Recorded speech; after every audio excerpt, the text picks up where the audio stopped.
What's going on, everybody? David here. Today we're talking travel, and I'm going to do another video actually on the same topic that I did yesterday. So yesterday's video was about Medellin. I'm going to do another video about Medellin.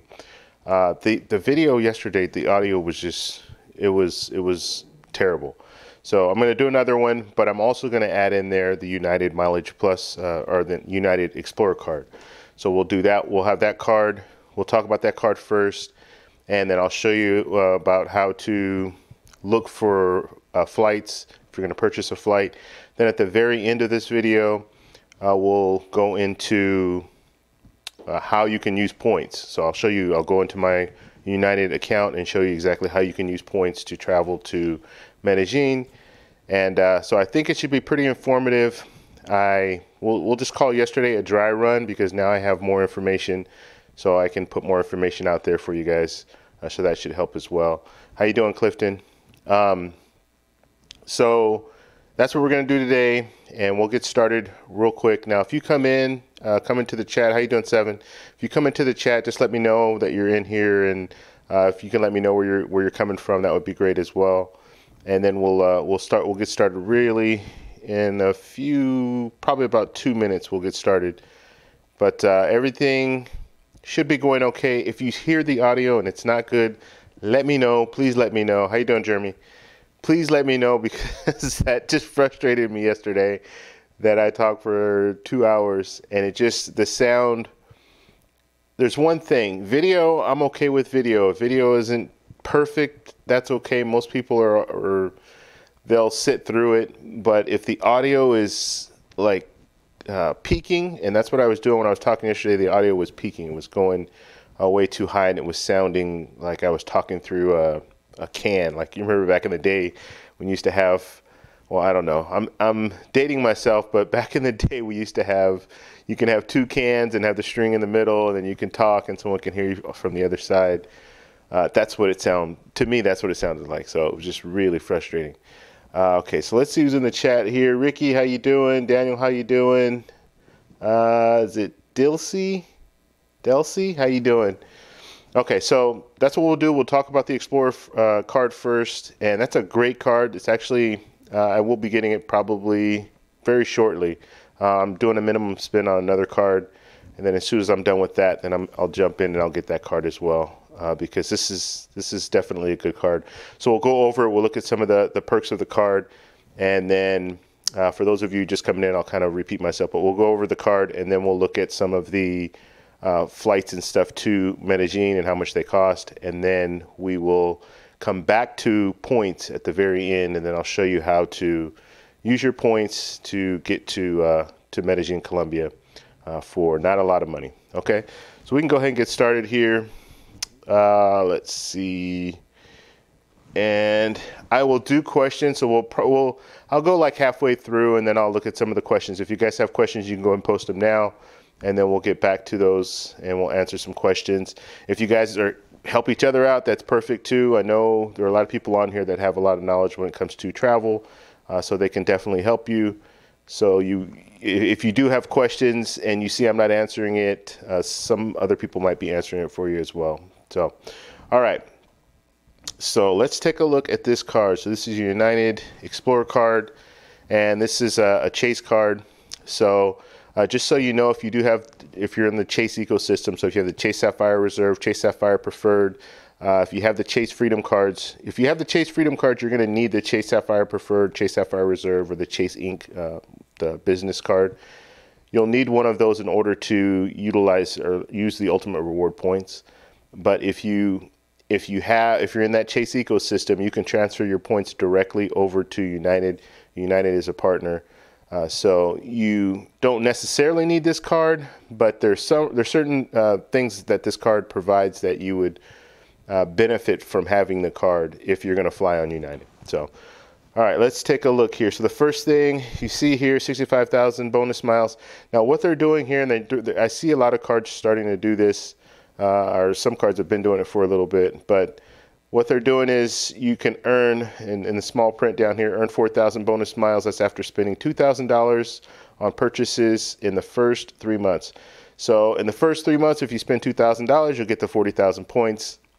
but you can get an additional 25,000 points if you spend $10,000 within the first 6 months.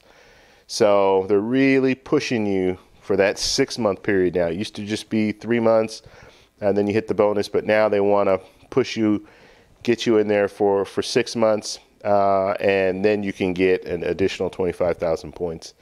And that, just so you know, that's in addition to what you're spending on. So just, I got asked this question a couple of days ago, and it's a good question, but when you're doing the whole points thing, you're going to get that 40,000 bonus points, but you're also going to get points for what you're spending on. So let's say you're spending in a category, and I'm just giving you an example for this one, and we'll go over everything, but I just kind of want to jump ahead for a second. But let's say hotels and restaurants. So let's say you spend $2,000 in that first 3 months, and it's all at restaurants. So you're getting 2 points for every dollar that you spend.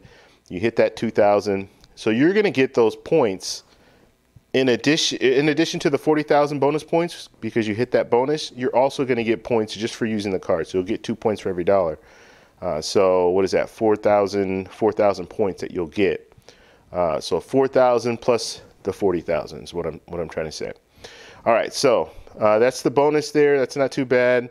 And then you have a $95 annual fee, but it's waived the first year, so that's really good. So you can get the card, keep it for a year, and if you like it, because what I generally do, and this is what I did with the American Airlines card. I got that card. It was no annual fee for the first year, and I kept it, and I ended up keeping it even after that. It's been going on 3 years now. But I'm most likely getting rid of that card because I'll be picking up this card. I only really need one airline carrier as far as American, Delta, or United. And I like United's customer service a little better than American Airlines. So you can get it for that year. You can keep it. You can fly. I would highly recommend, if you get the card that first year, fly a few times on United or fly a few times on whatever air carrier you have a credit card for, just to kind of get a feel, see if you like the customer service, see if you like the way they set up everything as far as boarding and all that good stuff. And then if you do like all that, then you can pay that $95 annual fee the following year. So I highly recommend that, because if you don't, then you'll be stuck in a situation where you have a card, but you don't even want to fly on that airline. Okay, so let's see. Let's move down to some of the earn possibilities here. So, okay, we'll go over some more of the benefits here. So they have the free check bag. So that's really big nowadays. Back in the old days, we didn't have to pay for check bags, but now we have to pay for a check bag. So it's good that you get a free check bag just having the card. So this is a perk that you would get that you wouldn't be able to get if you just had the ultimate rewards. Like if you just had Chase points and you were just transferring points over, you're not going to get all those benefits, but you will get it with this card. So that's good. Priority boarding. So I like, and this is just me, and I go on all these different things, what am I trying to say? I want to have a good travel experience. So the actual travel part, not the destination, but getting there. I can't think of any time where I've had a real bad experience when I'm in my destination, but I've had some pretty bad experiences traveling, getting there. So I want to make it as seamless as possible. And one of the things, priority boarding is huge, because I want to be able to get on that plane first. I want to be able to put my bag where I want to put my bag and all that, get comfortable, not have to worry about being the last one on the plane and not having any room to put my stuff away and just all that good stuff. So priority boarding is huge. You also get 2 United Club passes, and that's every anniversary year, I believe you get that. And so that's good. So if you're at an airport, and this would play, like I have the Chase Sapphire Reserve right now, so I have the priority pass. So I use that, and priority pass is lounge access. So it's lounge access. If you go to an airport, you can actually purchase priority pass. So you can purchase it for the whole year and have it. I think it's $495 or something crazy like that. And then you can use it if you go to all these different airports. And what they'll do is they have these different lounges they work with priority pass. And so you can just go into those different lounges. But they're random lounges. They're not It's not always a set same lounge. It's different lounges. Now, United lounges generally are a little bit better. They offer a little bit more for the most part. Priority Pass lounges they're bare minimum. Most of the ones that I've gone to bare minimum, they usually don't have food in there. They'll have snacks, they'll have water, they'll have alcohol. Some of them will have showers, and they have nice comfortable seats. They have Wi-Fi, free Wi-Fi. So it's a nice way when you get to the airport just to go and kind of be away from everything.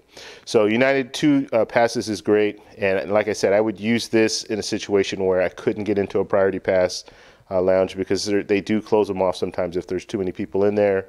Or I go to an airport, which there are several airports that don't even have lounge access, Priority Pass lounges at all.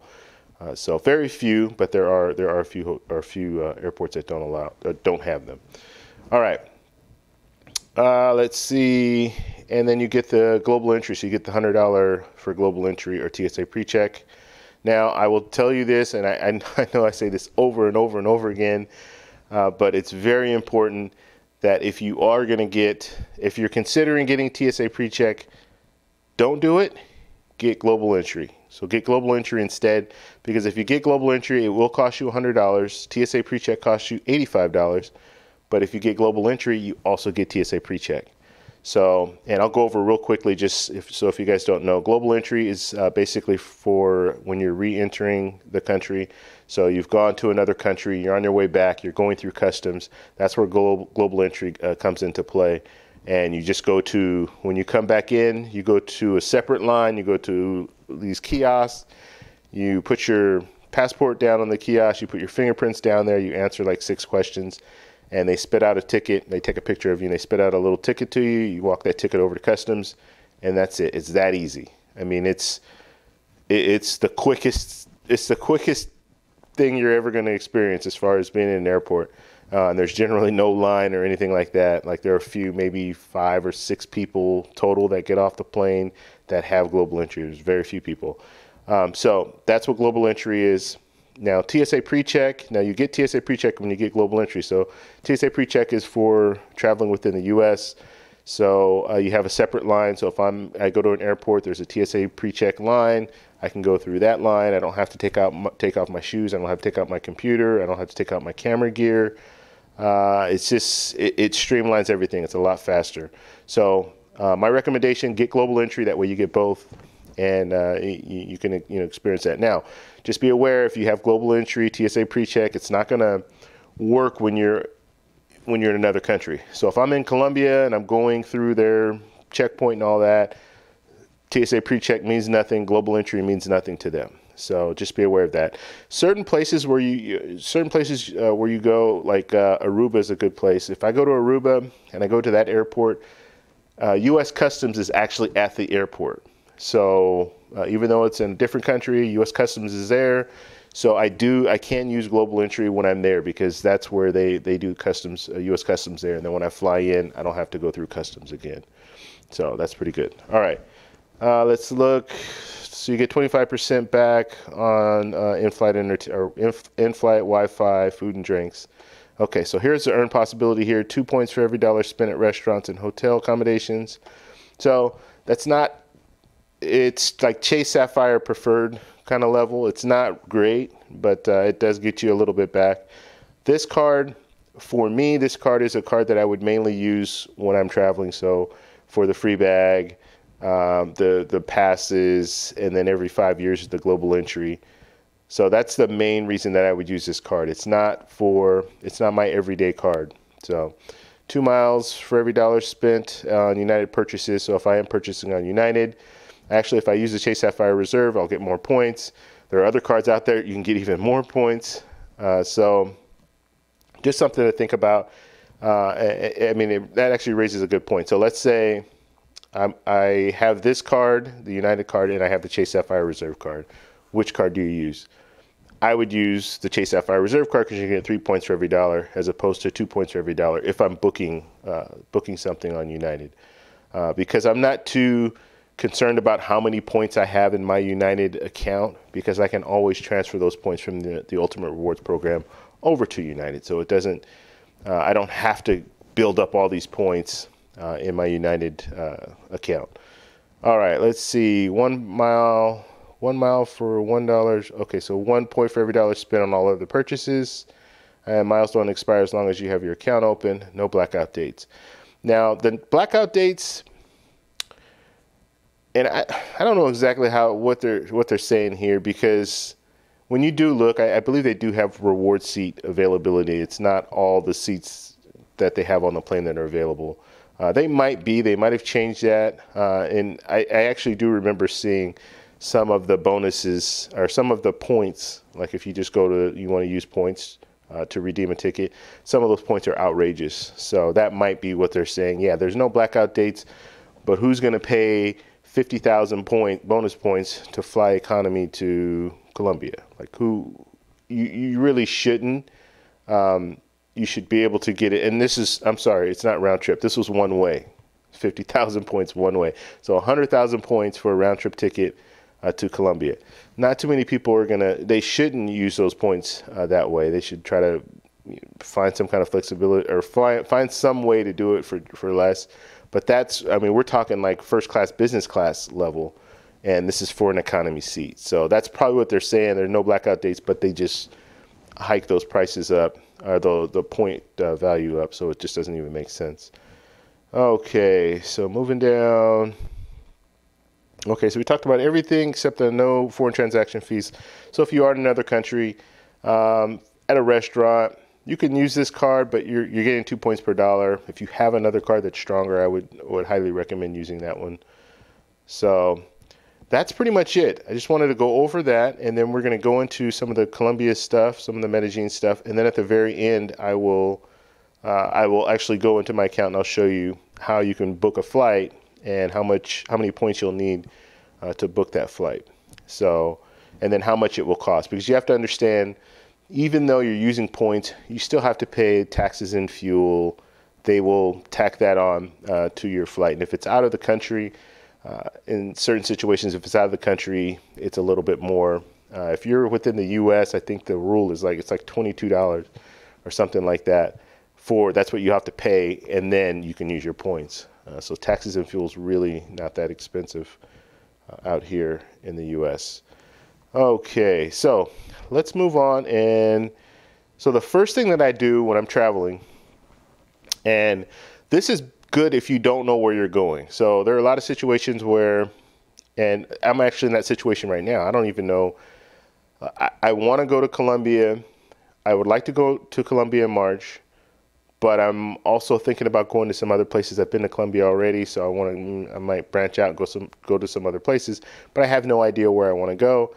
This is perfect because what I use is Google Flights. I'll just pull up a map, and when I pull that map up, it will show me all the different, like I'm coming from Los Angeles. I've already told them I'm coming from Los Angeles, so it will start showing me all the different airports and how much it will cost to go to all these different destinations. And so I can kind of look at things and say, okay, well, you know what, this is pretty reasonable, or this is way too expensive. So it allows you to brainstorm is basically what I'm saying. And there are certain situations that I'll pay cash instead of using points. And especially if I'm not traveling that far. So if I'm not going that far, let's say 6 hours or less, then I'm okay with paying. If it's like $500 or less, I'm okay with paying. It's not a big deal. I can do that and save my points for a trip where I want to go to Thailand or somewhere that's far. We're talking 12-hour flight. Then I can save my points up for that flight, because then I'll try to fly business class. Usually when I go to Colombia, I'm not trying to fly business class. If I fly on JetBlue, which I fly on JetBlue a lot, I'll just do the even more seat where I have extra leg room. But I'm okay with it. It's not that bad. You're flying, generally you'll do one stop, so you'll fly up to Florida, you'll fly to Panama or something like that. It generally doesn't take that long. I think that flight's probably 5 hours, and then you'll jump onto another flight, which is like an hour and a half or 2 hours. So this is generally what I'll do. I'll get on Google Flights, and then I'll just start looking at the different places. And you see all this stuff just pops up, and it shows you all these different areas. So if you want to go to Bogota, it's $500. Medellin is in there. It keeps going in and out. Let's see. Medellin is $527. Cali is $527. Panama is $575. Cartagena is $545. If you want to go to Costa Rica, it's $416. So you see all the different prices here. And then you see some prices that are just crazy. Like this place, I don't even know. I don't know where that is. Let's see. So you have some other places up here. Yeah, there's all these different places. Aruba is $487. That's pretty good. Yeah, it's just everything. Dominican Republic is $434. So it's a great way to just brainstorm and find all these different places, and you might see something for like $300, and you say, "Oh, I'm going to jump on that," and you go ahead and purchase that ticket. Very rarely will I ever use points for $300. It's always I'll pay cash. So that's usually how I brainstorm and find the flights. Now let's go back to Colombia here, and we'll click on. I just want to show you what happens when you click on it. So it will show you. Well, it should show you. Let's see, let's click on it again.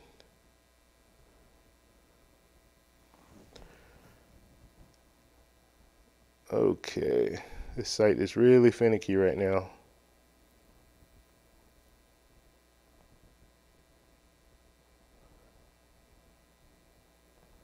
Okay.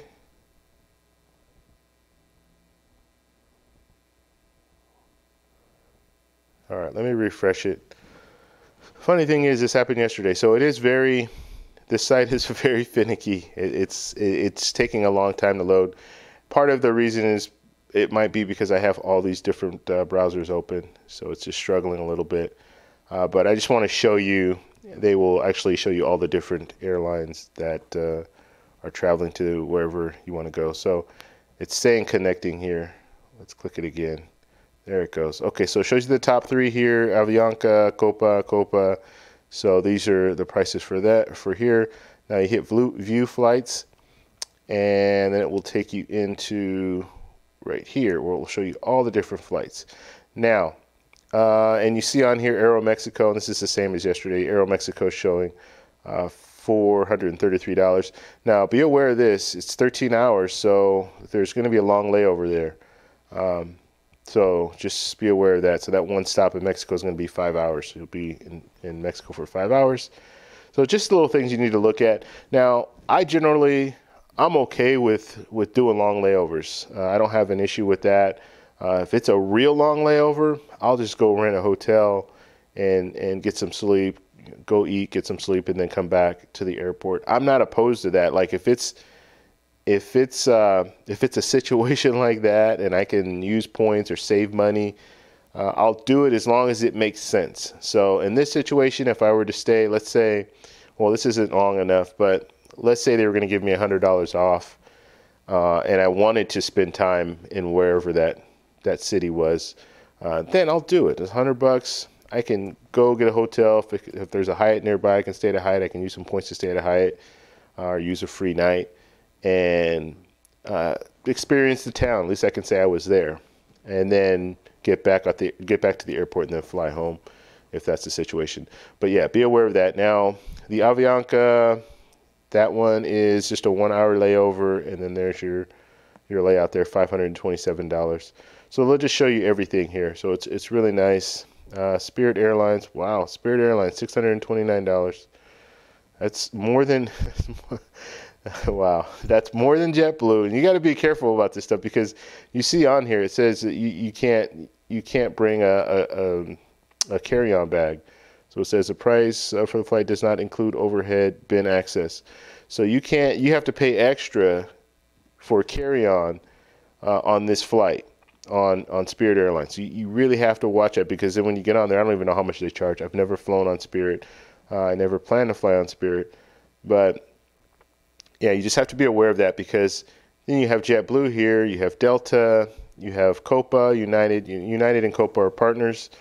So you have these other flights that are a lot cheaper than you have Spirit Airlines $629. Yeah, be careful. Be careful. Okay, so let's move on, and I want to show you. So now hotel. So you get to Medellin. The first thing you're gonna do, obviously, you fly into the airport. You're gonna need a taxi. They have Uber. Uber is not regulated in Colombia, so it's not legal for the Uber drivers to be out there. So you might run into some Uber drivers at the airport. They might come hit you up, and that's the situation that happened to us. We're standing there, and the taxi guys are. We actually, when we walk out, the taxi guys are telling us how much it was to go to El Poblado, where we were going. And it came at like $26, $27, and I was thinking, nah, that's way too expensive. But I didn't know it was 45 minutes away. And so the first couple of taxi guys came, and I tried to haggle with them, and they wouldn't even haggle with me. And so I was like, no, I'm done with this. So we walked back in the airport, and one of the Uber drivers saw me, so he walked in there. And in Colombia in general, very few people speak English like fluently. So they can say hi, bye, and all that good stuff, but very few of them speak English. So he came up and he could speak English, and I'm thinking, wow, this guy speaks really good English. And actually, he lived in the U.S. until he was like 10 years old, and then he went back to Colombia. And so he just started talking to us and stuff, and say, hey, I can take you. You know, I have my car here and all that. And he was like, I drive Uber, but it's not legal here. He told us everything. He told us all the whole situation. And then he said, but you know what? I can't do it now because they've already seen me and they know what I do, and so they're gonna tell on me, and I won't be able to come back to the airport. So here's my business card. If you need anything later on, like if you're in town and you need to ride somewhere, just let me know.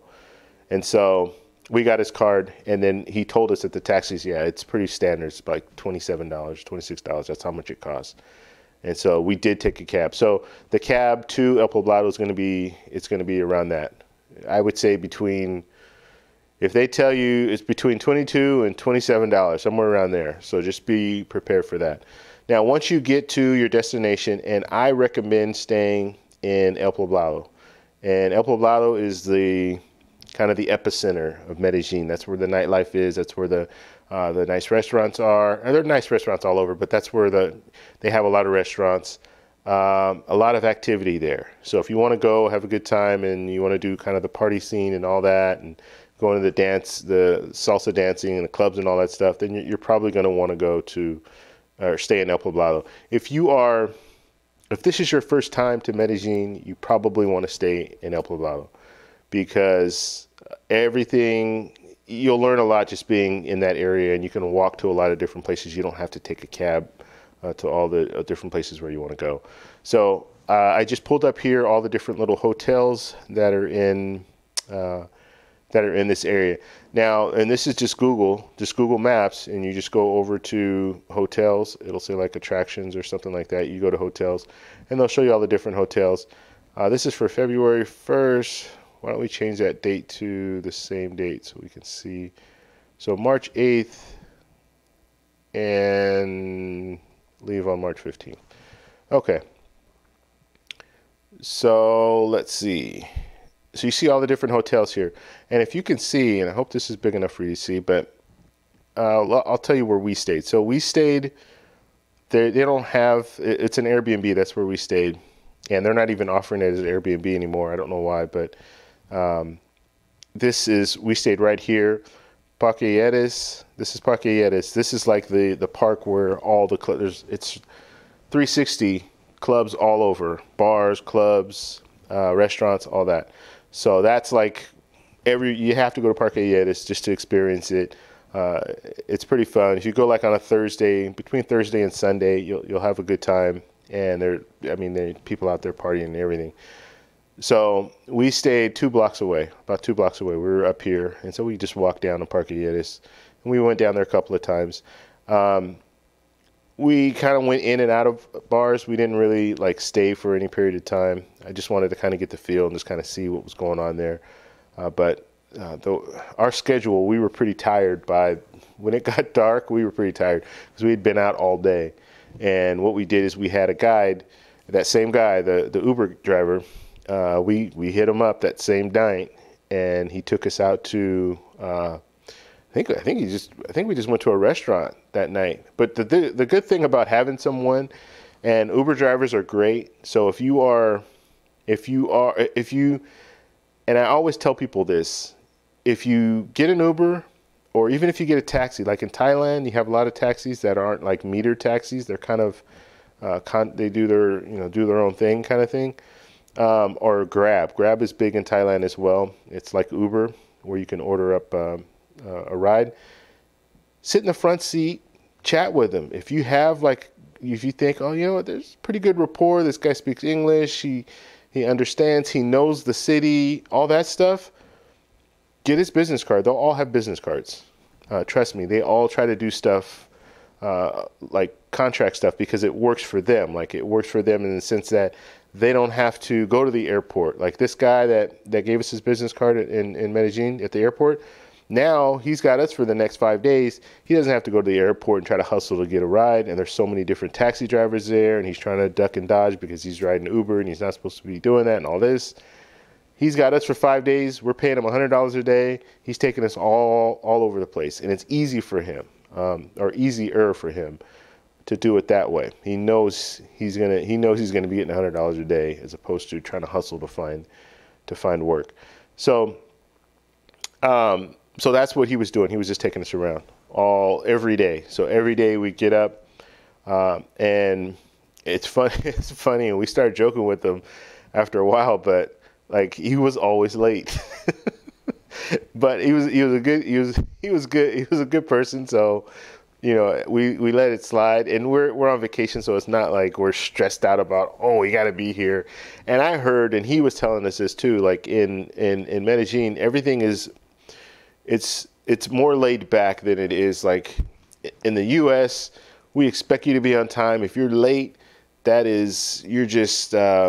you're being disrespectful to us. You're not respecting our time and all this stuff. He was telling us in Medellin, it's different. Everything is more laid back, and we'll get there. We might be 15 minutes late or 20 minutes late, but it's not a big deal. Whereas like out here, it's a big deal. Like if I'm 15 minutes late, I'm calling that person up saying, hey, you know what? I'm running late. I'm in traffic. I'm trying to get there. All this. Whereas they don't do all that. You just show up. It's 15 minutes late. You kind of expect it, right? So it's cool. I mean, we didn't have any issue. It was fine. It was like 15, 20 minutes every time. It wasn't like it was an hour late or anything like that. And there were some mornings where we got up and it was just like, okay. And he would just call us and say, hey, you know what? I'm on my way. Like we would tell him the night before, hey, come pick us up in the morning. And we'd set a time, but then we'd get up and it's late. So then he would be like, oh, I'm on my way. Okay, that's fine. So that kind of deal. So once you get here, these are the prices for some of the hotels. So let me just show you. I recommend don't stay right across the street from Parquilletas. So all this area right here, I wouldn't stay, only because when they start playing that music, it's loud.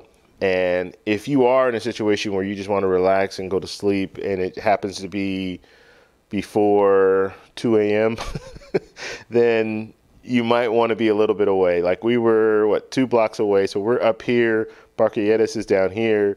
There's enough of a buffer there so we could hear the music. But if I close the window, like if I had the window open, I could hear the music. If I close the window, I couldn't hear the music. So you want to be a little ways away. You don't want to be right up in Parquilletas, unless your plan is to party every night, stay up until 2 in the morning, at least 2 in the morning. Then that's fine. But do understand, like if you have an excursion the next morning and it's early in the morning, well, you're gonna be struggling. At least I know I'll be struggling. So some of these hotels here, I probably wouldn't recommend right here. Even here is probably too close. So I would look a little further away, like maybe right here, this hotel. And the hotels they don't have very many chain hotels in this area, in El Poblado. The chain hotels are down further south here, and they'll be in like the business district. And yesterday I put in there, Hampton. the Hampton Inn. I don't know if I can even find it here, but you'll have some hotels in the business district. And the one I looked at yesterday, it was, I think it was, so like these are larger hotels. It was like $84 a night, something that was similar to this one here. But you'll have the larger chain. So Estelar is kind of like a, I would compare it to like a Marriott. I stayed there when I was in Bogota. Nice, a nice hotel. But that's going to be more in the business area. So there's a Holiday Inn here. That's $58 a night. So that's pretty good. But just understand, you're down here now. You're on Carrera 43. You have to walk. If you want to go to the club and stuff, you have to walk up here. And I would say it's about 10-15 minute walk. So you're not right there. Like we were right in the heart of everything. We could walk to all these different places. And that just made it so much better, so much easier. And I can show you. I will put a link. Actually, I can post that link right now. Let's see here. So I'm going to post a link to a video, and you can watch this later. And I kind of just go over the hotel. So not the hotel. I'm sorry, the Airbnb where we stayed. So I just want to show you too, kind of the area, what it looks like down on the street. And let's see here. So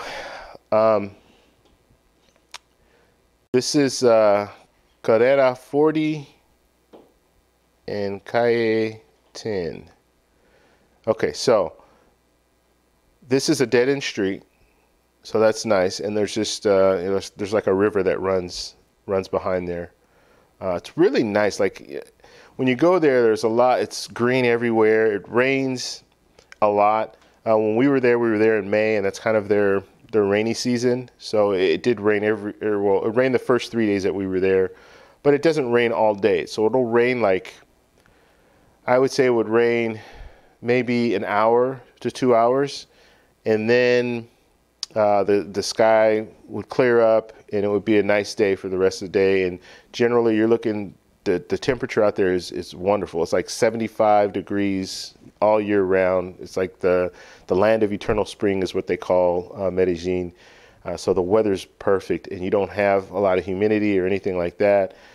Even the place that we stayed, they had air conditioning. It's an Airbnb, so they had air conditioning. However, they charge you $10 a day if you want to use air conditioning. We didn't even use the air conditioning because you didn't need it. I mean, if you had a fan, you were fine. If you really got hot, you can open the window. And we stayed right here, so we're right over. This is a business. Actually, this wasn't even open as a business. I don't know what it. Let's see, what is it now, or what was it then? I guess because this is older, I think. So whatever that is, this wasn't here. This was just open. They were doing construction here. Down below, they have an ice cream shop here. You have a bakery right here. You have a coffee shop right here, and then these two were under construction as well. So we were just right up here. So it was nice. You have these windows. You can slide them all the way open. So you have this whole view you can have here. You can slide one all the way open. You can slide the other one open as well. And so you can see out here. The only issue that I had, and I talked about it in the video, I believe, the area here, if you can see this, let's see, let's get this to load. This window, okay, let's go refresh. This window up here, the latch was broken. And so if you see right here, and this isn't that tall, this is probably about 4 feet from the rooftop here to up here is about 4 feet. And this window, the latch right here was broken. So you could just slide the door, the window open. So if someone wanted to, and they were on top of this roof, they found a way to get up here, they could get up there and then just slip in and get in and take our stuff if they wanted to, and then go out the front door. So that was concerning, but I had a fix, and I put it in the video where I just jammed a fork in there, and so you couldn't slide it open, and so we just left it like that. But yeah, you just have to kind of be aware of certain things, and that was one thing that I noticed As soon as I opened that window and I tried to close it, we were getting ready to leave, and I tried to lock it. It has a latch on it. It wouldn't lock. It was broken. So it probably happened at one point in time where someone did get in there and they broke in, which is unfortunate. But you know, those things happen sometimes. There is a restaurant. There was a restaurant right across the street here. This is like a high-end pizza place. It was okay. The food wasn't bad. I think this is part of it because I don't even remember seeing that area actually. I think that's part of the restaurant. And this is a house here. And then you have some more stuff right around here. So you have a couple of restaurants here. So you have two restaurants that are right here. One was an Italian place, and the other one I think it was like a French restaurant. So it was pretty good.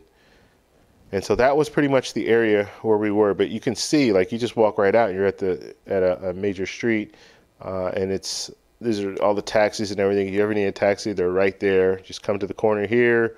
They're there, and they'll stop for you, and you can take a taxi. Now, when I was in the city, when we were in the city, basically we took a taxi every once in a while. We didn't take it very often because first off, we had someone taking us around pretty much all day. And the only time we really needed a taxi was at night. But we were in such a good location that we could walk to Barquilletes if we wanted to walk down there. If we wanted to walk to get something to eat, we can just do that. We didn't really need a taxi to take us anywhere. So we didn't take a taxi that often. But it was available. It was easy, just come out to the street. There's one place that I wanted to go that I didn't go to. Well, there are a few places I wanted to go that I didn't go to, but one place is they have this little dance hall here for like to learn salsa. And I've taken a couple of salsa lessons out here, but that was years ago. So I don't know what I'm doing when it comes to salsa. But there's this free place here, so dance free. You can go in. They'll give you salsa lessons. So if you ever are in Colombia, you're going to see that a lot of people dance salsa. So if you go to the clubs and stuff, people are going to be dancing salsa. So that's something that it helps if you know how to dance salsa because it's easy to communicate just through dancing, even if you don't speak Spanish. And I recommend to, if you are going to Colombia, or going anywhere in Colombia, but anywhere in Colombia, learn the language, or not learn the language, but learn the important, like, hello, goodbye, thank you. Learn some Spanish because people do not speak English out there. So you're going to run into some situations where people they don't understand what you're saying. So do that. Learn some Spanish, and then get Google Translate. Google Translate is great because you can just talk right into it, and it can relay the message and talk to them. Or you can type your stuff in there, show them what you're trying to look for, and that'll help as well. And so, yeah, Google Translate is perfect. Now, if you don't have Wi-Fi or if you don't have data, you can download Google Translate onto your phone. So let's say I want to download Spanish. I can download Spanish onto my phone, and then I don't need data or anything to use it. All I need to do is type in what I want to say, or say what I want to say, and it will translate for you. So that's something that you really should have. Any country that I go to, whatever language they speak, I always get Google Translate and I download that language, just so I'm able to, if I'm in a situation where I need to communicate something to someone, I have that and I can use it. This pizza joint I'm just showing here, we went here a couple of times. It's actually pretty good. Yeah, it's pretty good pizza, so I just wanted to show that. And they give you a lot of food. So food in Colombia is very reasonable. So you're looking at that pizza, I think it was $10, and it was, I want to say it was like an extra large. It was enough for me, me and my buddy, and we're both like the same size. It was enough for us, and we still had like 4 pieces left. So it was a lot of food. And so just, you can see everything is here. You can walk down to everything. This is just right around the corner from where we were staying. And motorcycles, really big in Colombia. So, and that's in a lot of countries that you travel to, you're going to see motorcycles are a big deal. And people are on scooters, motorcycles, and people drive very aggressively in Medellin. So they will it's funny. They will get right up on you. Like we always give ourselves a little bit of space when we're driving out here in the U.S. for the most part, but they will get right up on you and they'll just kind of nudge their way in.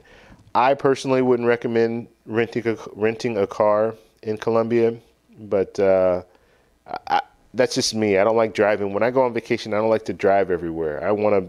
That's just a stress for me.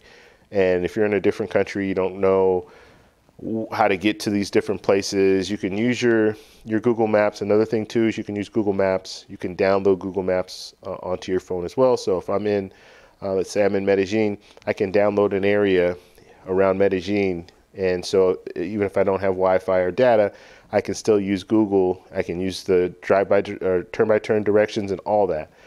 So the only thing that doesn't work, and I'm hoping they're going to get this to work in the future, but if you're walking, it's not going to show you like the walk turn-by-turn directions. I'll only do it if you're like driving turn-by-turn directions. So technically, I guess you can use the drive turn-by-turn and just walk, but yeah, just be aware of that. We went to this grocery store. This was kind of the place where we were going because we were staying at Airbnb. So we had a kitchen, we had a dish, we had a washer dryer and 2 bedrooms and jacuzzi. It was nice. It was a nice little place.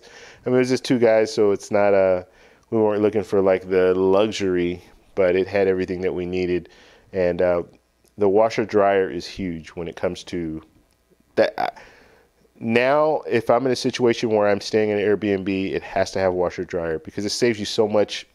Saves you so much time or time and money, or I won't even say time, but it saves you money because you can travel light. I can travel with just a carry-on. That's all I had. I had my carry-on and a personal item.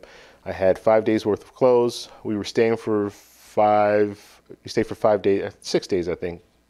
6 days, 5 nights, whatever. But we stayed, and I didn't have to worry about my clothes. Like I didn't have to worry about, okay, well, I'm running out of clothes here. You just wash your clothes. So the first thing we did is we went to the grocery store, got some soap to wash our clothes, and we were set. And I could wear something, didn't have to worry about it. Like if we were to go somewhere and get dirty or what have you, come back, wash the clothes. So that was a real good situation. Then you can also get food and stuff like that. That way you'll have stuff to have back. You can make your own food if you want to do that. We didn't do that. Food is so cheap in Colombia that it wasn't even worth it. Like it would be too much time to actually make the food. It's better just to go to a restaurant. You can go to a restaurant, get a meal, like sit down meal, $6-7, and we're talking a lot of food. Like that's a nice dinner. So yeah, it wasn't worth it, but we got snacks and stuff like that for the most part. So that's that. You go out and this right here, this is Carrera 43. This is the main thoroughfare. So they shut this down. I believe it's this street that they shut down on Sundays, and they'll allow people to ride bikes and to run and all that. Working out and fitness and all that stuff is really big in Medellin. So and other parts of Colombia as well. So they're really focused on in being healthy and stuff like that. So they'll block this whole street off, and you can use this whole street to ride your bike and run and all that. And I believe it's Sunday and another day. It might be Thursday, Sunday and Thursday or something like that. There are a lot of holidays that fall on Monday. So you'll have a lot of activity going on Sunday night. And so that's a good thing too. Like if you go, one of the things that I when I'm planning trips, I always think, okay, well, am I going to be there on the weekend? Because if I'm not going to be there on the weekend, then I don't get to see what's going on, the partying and all that stuff. So in this situation, from Thursday through Sunday, usually there's stuff going on. So you have days where people are going to be out and about and partying and stuff like that. Okay, so let me get off this, and I want to show you Airbnb real quick, just to show you some of the prices of rooms. So I would say average, you're probably going to be paying if you stay at one of these hotels here that we showed. what was it, around probably around $50 was kind of the average. Some were a little more, some were a little less. And then if you're staying at an Airbnb here, it's pretty much the same. I mean, it's a little cheaper, and you have to understand you're getting an apartment, so you have more amenities. So that's a good thing too. So you can save money if you really want. If you're really traveling on a budget, it makes a lot of sense. So this is Parque Lleras here. This is 1 block away. Like I said, if you're 1 block away, you're probably going to hear music. But if you're okay with that, then this would be a good spot for you. So it's a studio. It looks like it has 1 bed, and I'm sure it has like a little kitchen setup and all that. But this is, I mean, and we're talking, this is $24 a night. So you can see, you can really make out good when it comes to this. So let's see what they're offering here. So 1 guest, entire loft, 3 guests, studio, 2 bed, 1 bath. Okay, they have a dryer.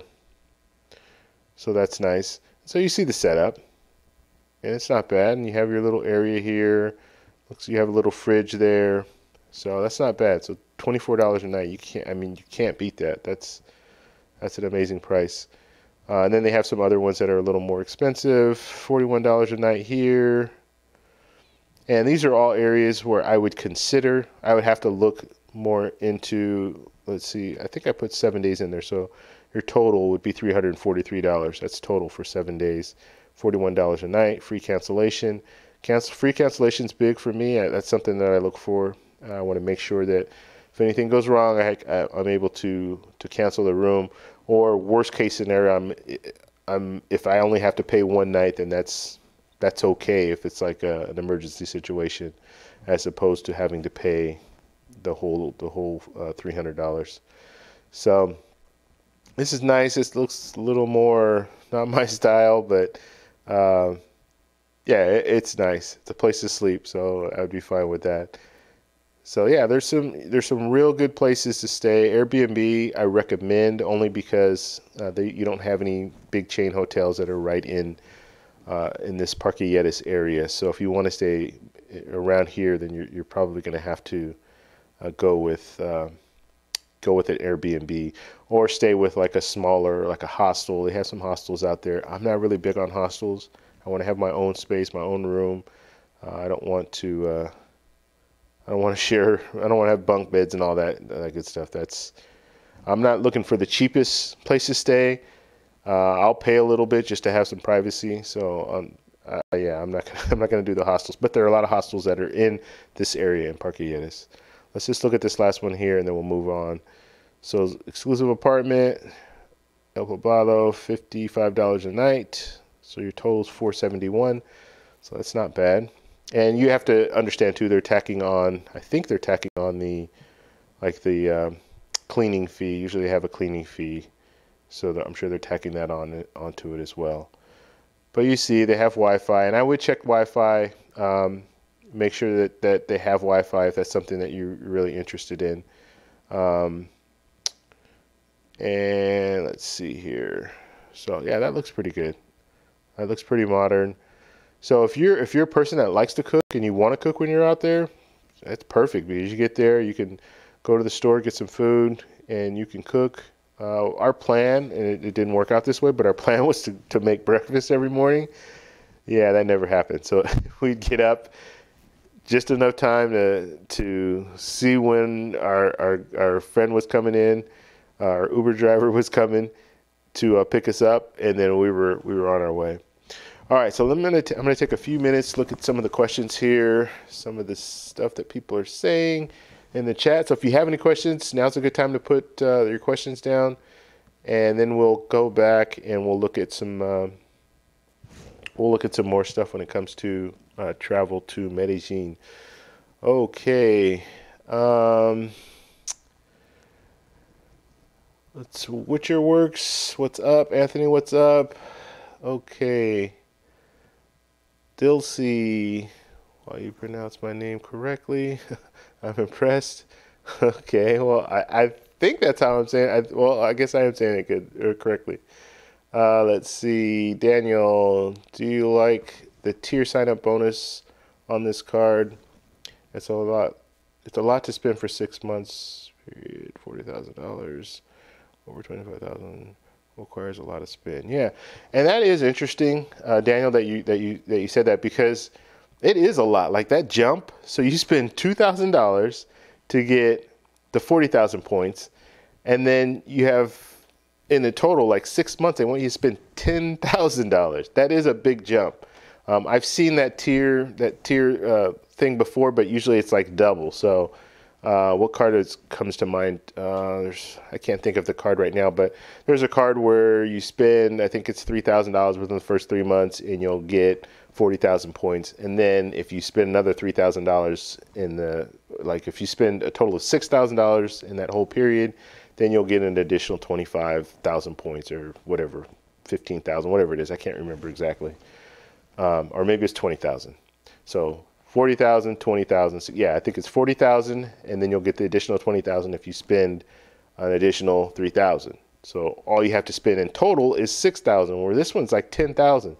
So it jumps way up there. I totally agree with you. I don't understand. I don't understand how that works. And I guess if you look at it, it's worth it, but that's a lot of spend, and you have to understand that's a lot of spend on a card where you might have other cards that have better value. Like I was saying, you go to a restaurant and you're using Chase Sapphire Reserve. Well, now I can get 3 times points. Or if I use Amex Gold and I'm in the U.S., I can get 4 times points. So do I really want to? I don't know. That's something you'd have to figure out. But the bonus, I guess, is worth it, because you get the 25,000 bonus points, and then you just stop using the card, and then you use all your other cards. And maybe that's why they have it like that, because they know their earn possibility on that card, on the United card, is not very good if you compare it to some of the other cards. And most people probably get that card just like I was saying. I get the card, hit the bonus, and have the card only for using it for the free check bags and some of the other little perks that it has if you're flying on United, as opposed to, so I don't use the card. It's not my everyday card that I use. So they're probably trying to get people to use that card. Well, obviously they want people to use the card, but they can entice you more by doing that. Okay, 7, forgot about the 25,000 bonus. Add an authorized user to get an extra 5,000 points. Okay, so yeah, you can do the authorized users. And I'm sure they probably also have like a, if you refer a friend thing too.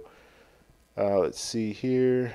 I really love Delta. I feel like their customer service is great, and I feel like their app is the best. Okay, so that's Jeremy saying that he really likes Delta.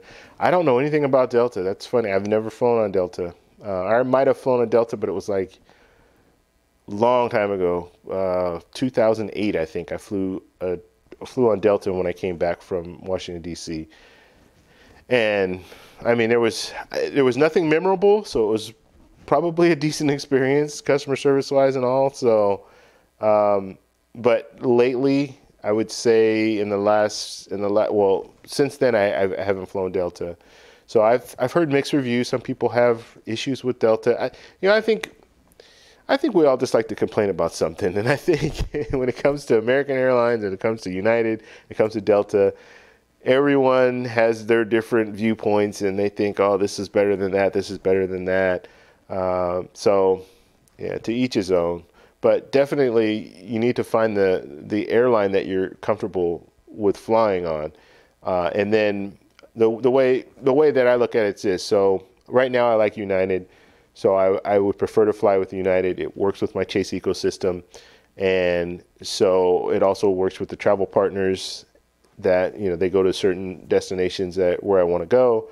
So I'm happy with it. I'm content with United. Now in the future, I might change and I might go to American Airlines. Probably not. Maybe Delta, but you see how that works. Okay, United Explorer card is a must-have card if you fly United a few times a year. United charge carry-on if you buy the economy basic ticker.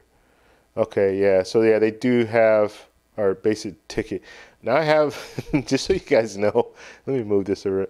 I have a thing on my screen, like my screen is damaged.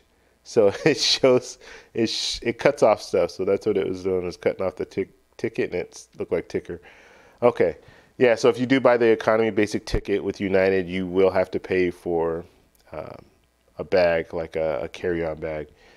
Now, yeah, I'm not. I don't think I would ever buy that basic ticket, but just be aware that that is there. But if you have the card, then you get the free check back, so that's good. All right, Party Pass. So 7 Party Pass lounges are better than United lounges.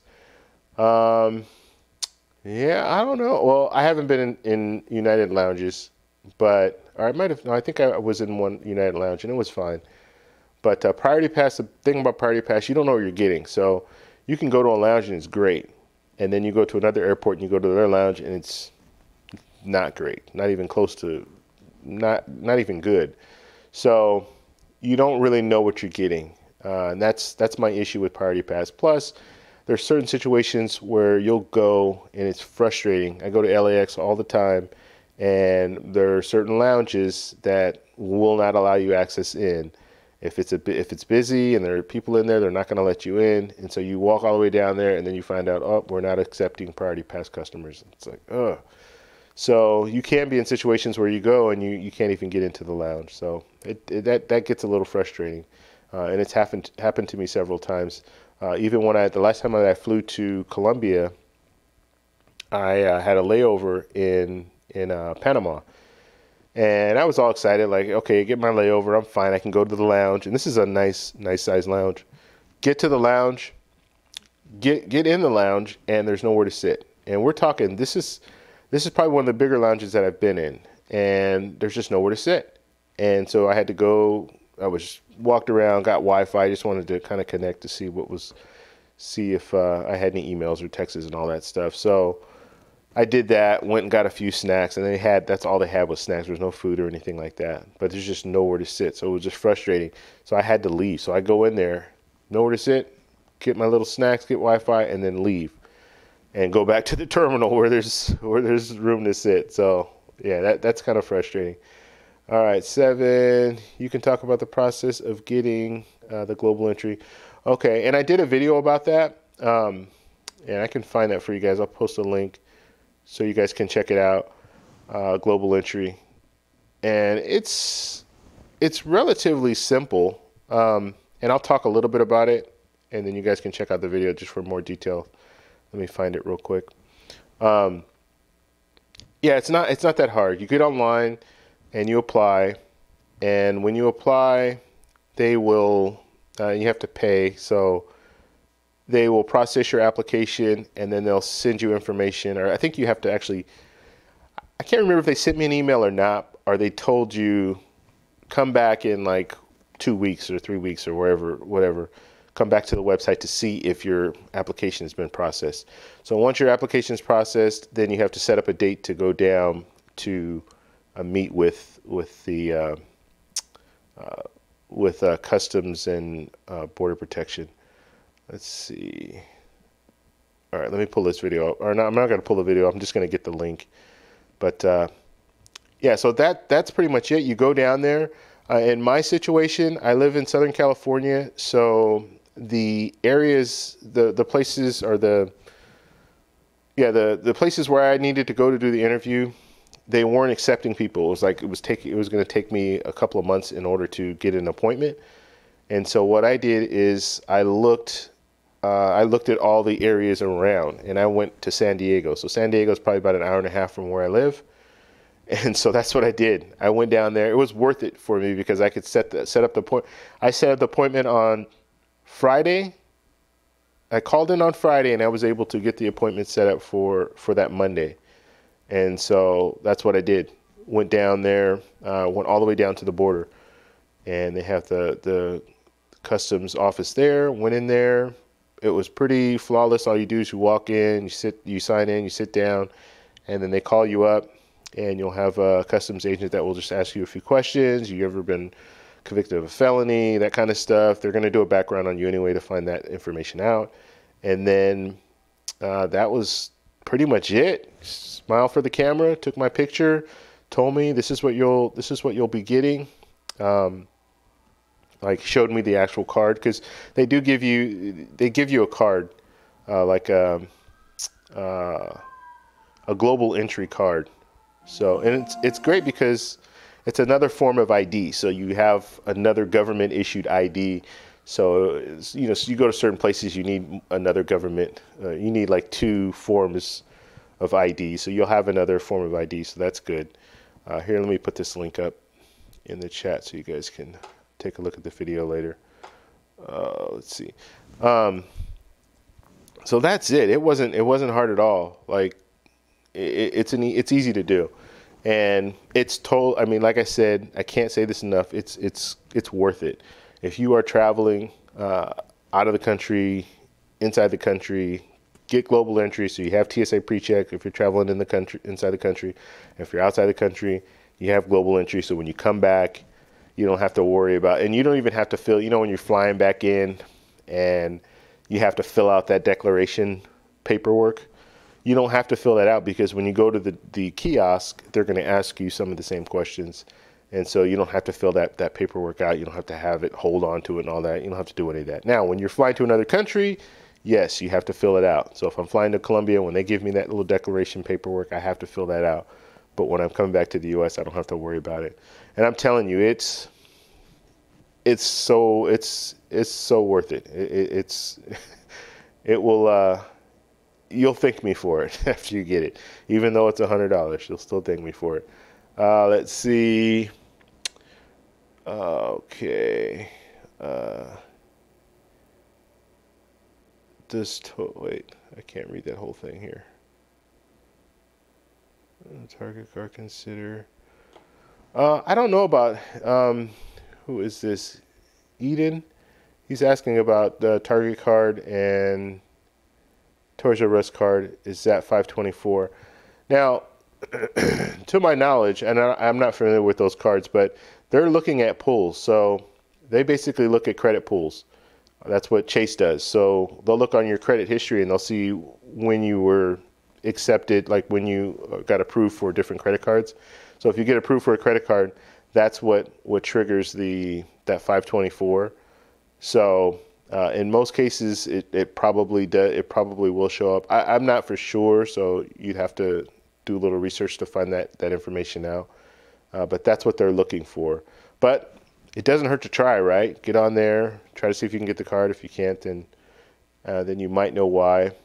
Reconsideration line is like, there's a number that you can call. So if you do apply for a credit card, and I've had this happen to me with I have a couple of business cards, and so usually I'm a sole proprietor, so I don't have a corporation or anything like that. So I'm using my social security number when I apply, and a lot of times that will raise a red flag, and it's automatically put in like a pending status. And so I've applied twice. I got the Chase Inc. Business Plus card back when it was out a couple of years ago, and then I got the Chase Inc. Business Unlimited card. And that was the most recent one, the Unlimited card I just got. And so when I got that card, it went straight to pending. And so I already knew, because the first card that I got, it went to pending, and I waited about a week, and then I called them and just said, hey, I'm just calling to see if there's any information that you need from me. And so then they asked me a few questions and asked me how much I make and all that with my business, because I have a photography business. So how much I make and all that good stuff. And then I was able to get the card. And then this last time when I called in 10 minutes after applying. So I called in right away, gave them my information. Like, they'll ask you, okay, so they can pull up your account. They gave me my information, they pulled up my information, and the guy was just like, okay, I'm gonna, just give me one moment, please, and left, came back 2 minutes later, okay, you've been approved. He didn't even ask me any questions. So it was just a matter of, probably because I put my social security, I'm just thinking, but because I put my social security number in there as a business, they automatically have to put that under review. And then once he sees that, okay, he has a photography business. Oh, and then he has another card as well, another business card. Okay, we'll approve him, and then just move on your way. So that's probably what happened in that situation, because he didn't ask me any questions. Just came right back to the phone and said, yeah, you've been approved. Okay. 7 United fee is quite low compared to other airlines. Okay, yeah, I agree with that. Let's see, Clifton. I think my next spot will be the Philippines. Philippines, I've heard some really good things about the Philippines. I don't know if I'm ready yet to go to the Philippines. I might do one trip that far away next year. I don't know. We'll see. The flight back from Thailand just killed me. And going up, it was fine. I did business class, and so it was comfortable, really nice. My flight back, I had business class for 6 hours, like a 6 hour flight from Thailand to Beijing, and then from Beijing to the U.S. it was an economy flight, and that was tough. And I wasn't able to pick my seat, so I had to sit in the aisle seat, which I don't like sitting in the aisle seat if it's a long flight, because I want to go to sleep or I want to relax, and every time you try to get comfortable, there's someone walking by bumping you.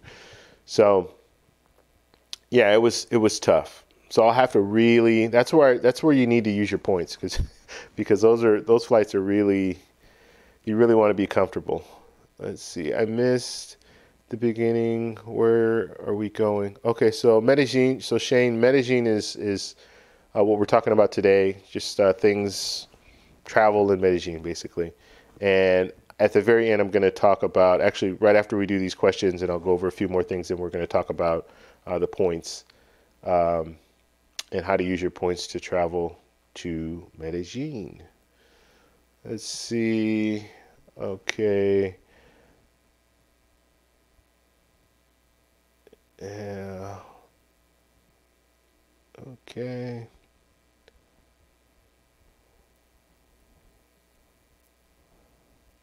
Okay, so Seven saying the thing about Google Flights is it doesn't have all the airlines, and I haven't done that much research, but you're probably right. It might not have all the airlines.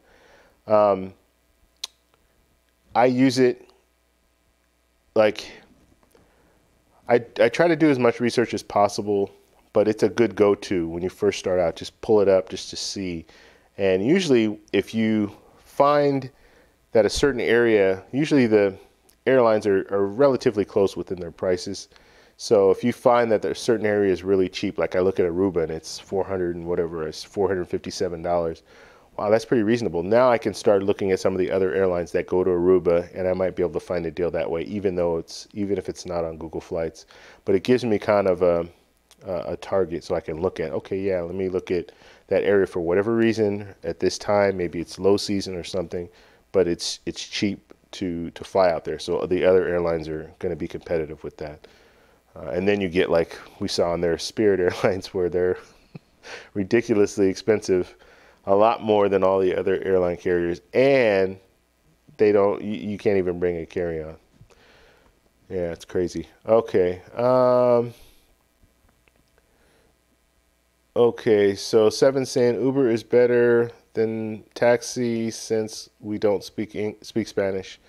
Um, yeah, and when you're in Medellin, like if you're not at the airport but you're in Medellin, you can order up Uber all you want, because it's just an app. So you just get on there and you can order it up. But when you're at the airport, that's the only time you're really going to get pushed back. Like I said, it's not regulated, so it's not legal. But people do it. They will do Uber. I don't think they don't display Uber there though. Like they won't have like it'll just be a car that pulls up. It's not going to have a little Uber sticker or anything on it. Okay, Jeremy, United is pretty expensive to fly out of Cleveland.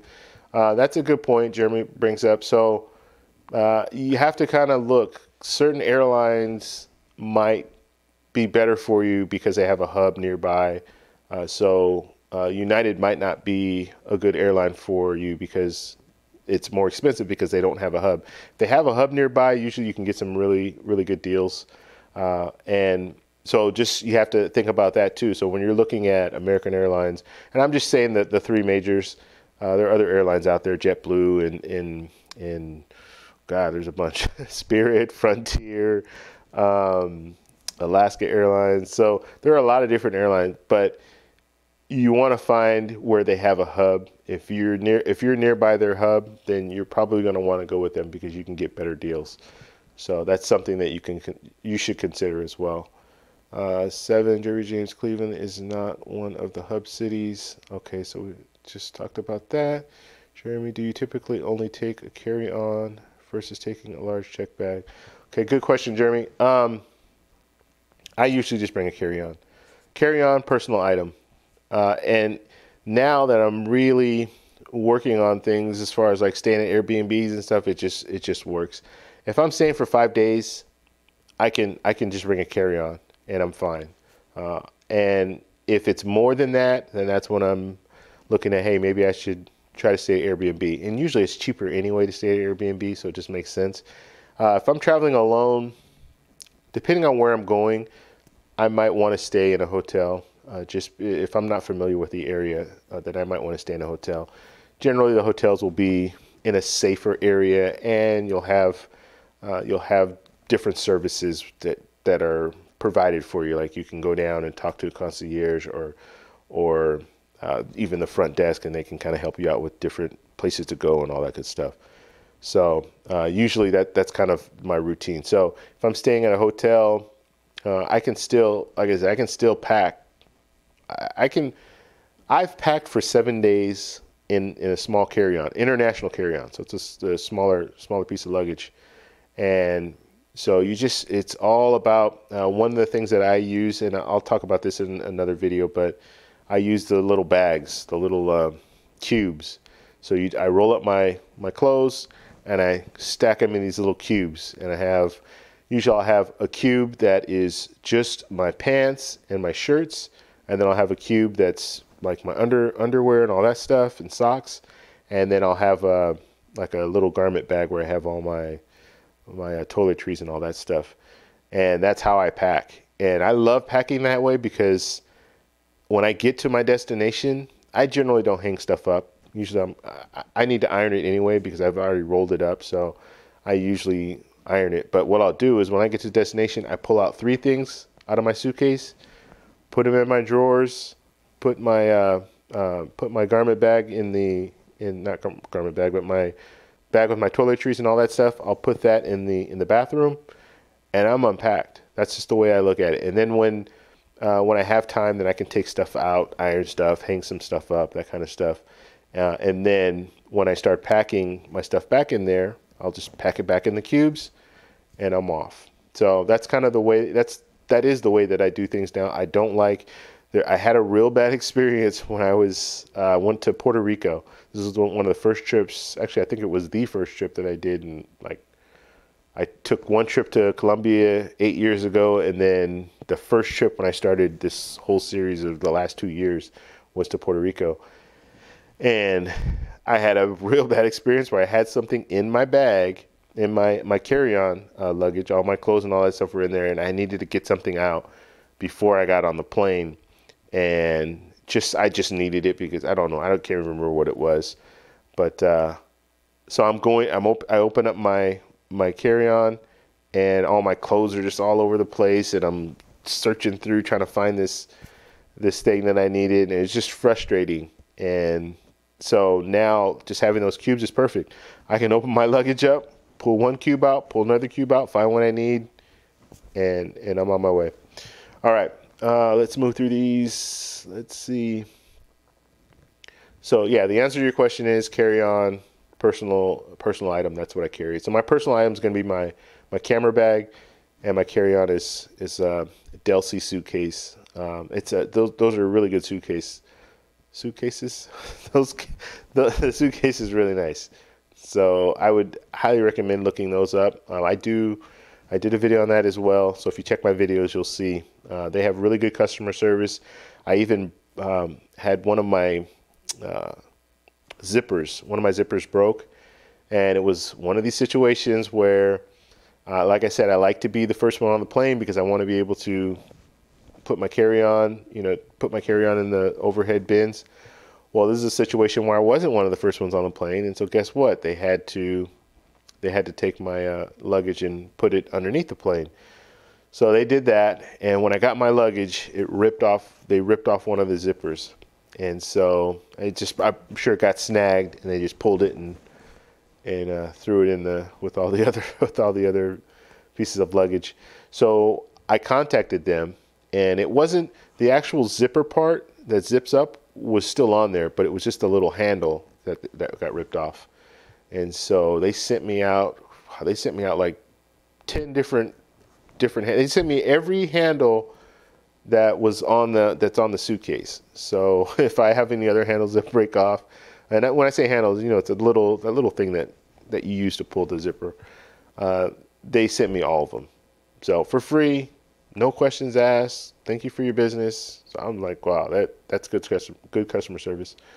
Okay, do you typically okay, we talked about that. I only travel with backpack that I can slip under the seat. Okay, wow, that's 7. There are not very many backpacks that you can put clothes in that can slip under the seat, but if you can do that, that's really good. And because I have a hard time with my camera bag just getting under the seat. But yeah, I'm not going to go that far where I'm only going to carry. 7 saying he only carries a backpack, and that backpack he can put right under a seat. I won't go that far. I need to have clothes, at least enough clothes to be comfortable.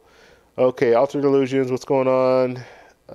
Yes, I have the Osprey. Okay, yeah, that's a pretty good bag, the Osprey bag, backpack.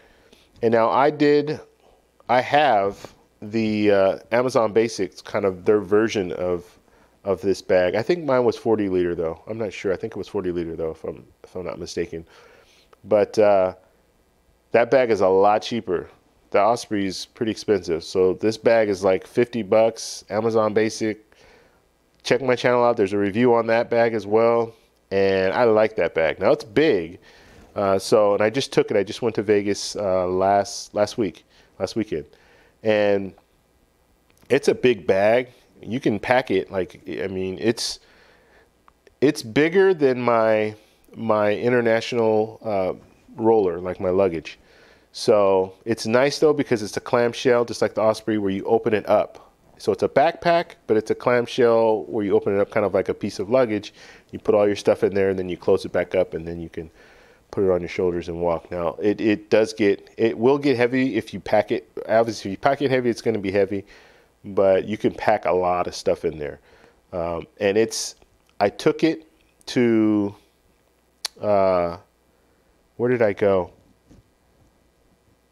I think it was Costa Rica. When I went to Costa Rica, that's the first time that I used it. And it's either Costa Rica or Aruba. I can't remember, one of the two. But I did notice, like, it's just not worth it if you pack it. Like, if you're using that as your only bag, let's say you have a personal item, and my personal item would be my camera gear, and then I use that instead of a roller, it's taxing on the back because it's pretty heavy. It's a lot more comfortable just to have a roller where you can just roll it through the airport, as opposed to having something on your back where you're walking through and you're hunched over because it's so heavy, because I have all my stuff, like all my clothes and everything in there. So just something to think about. But if you want to pack it light, let's say you're packing for 2 or 3 days, it's perfect. It's a perfect bag for that. Plus you can put your computer in there and all that good stuff. Let's see, Mark. So how many people do you think keep credit cards after year 1? Chase Sapphire Preferred, Citi, Thank You, Premier, Capital One Venture. I don't know, Mark. It depends on what your goals are. Like, my goal is to keep cards long term. But if your mindset is, and there are a lot of people that's their mindset, where they get the card, there's no annual fee for the first year. They get the card, they get the bonus, they move on. They get another card, get the bonus, they move on. So obviously with the Chase 524 rule, that kind of fights against that type of behavior. But it depends on what your ultimate goals are. And my ultimate goal is to keep the cards as long as possible. So if I'm going to make a commitment with United, the Explorer card, I'm saying that I want to make a commitment to that airline. I want to fly that airline. That's why I'm getting the card. Even though the earn possibility is not very good, as long as I'm flying on that airline, I get the priority boarding. I get the United Plus or the United Club passes, and the free check bag and all that stuff. So I'm already telling you, hey, I want to make a commitment. And that value right there is worth $95 or more to me. So even after that first year, the second year when they start charging me, it's still, I can still get that value as long as I'm flying on that airline.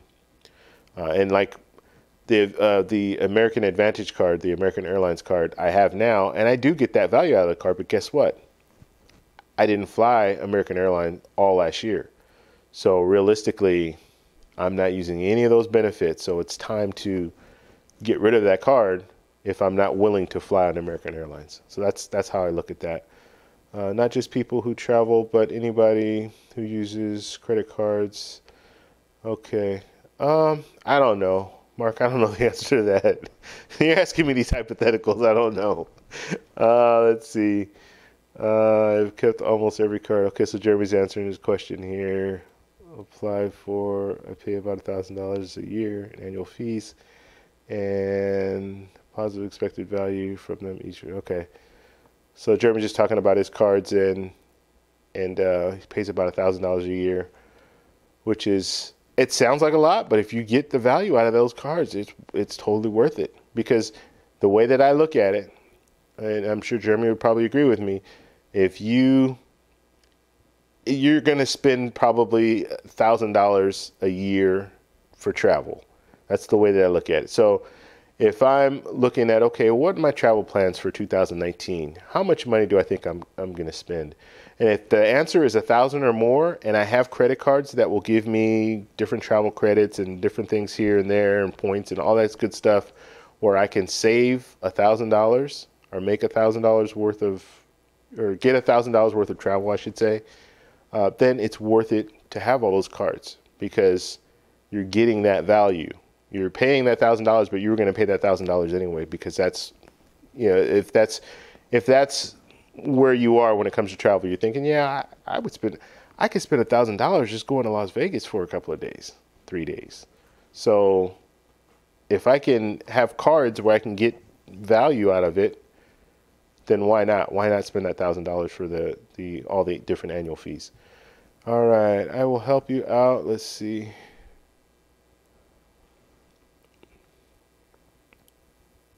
A credit card that can only be used at the store. I don't think Chase will count the Target. Okay. So Mark is answering the question above about the Target cards. So yeah, I don't know. That's one of those things you're probably just going to have to get out there and see. And if if you do try to get a Chase card, then you'll find out. And then you call them up and do the reconsideration and see what they say. But yeah, it's this whole Chase 524 thing is like an unwritten rule. Like they're still not, to my knowledge, I don't think they've admitted that they're doing that, but that's the unwritten rule 524. They're doing it, but I don't think they're like openly saying, yes, you can only have this amount of cards or this amount of cards open at a certain period. Okay. Jeremy, I have 5 Amex cards. I really love Amex customer service, and there's just certain peace of mind knowing that they will always take care of me. Okay, so Jeremy's big on American Express, and that's good. The only problem that I have with American Express is they're not accepted everywhere when you're traveling in other countries.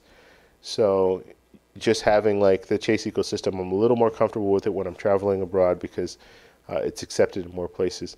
And I use my credit card. That's like when I go and I travel to different locations, I'll use my credit card a lot.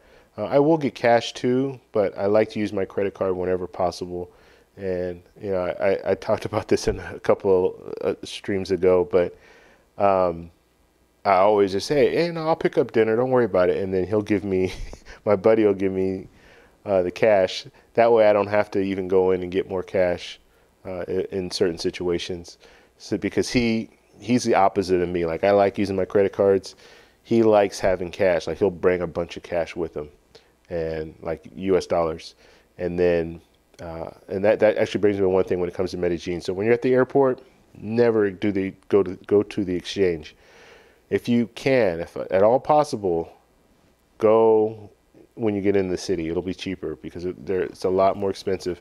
Now, if you are in a situation where I need to catch a cab, I need to have pesos in order to get to El Poblado or wherever you're going, then just get a little bit. Get a little bit out just so you have enough to get that cab ride and get to your destination. And then once you get there, then that's when you do, a big exchange.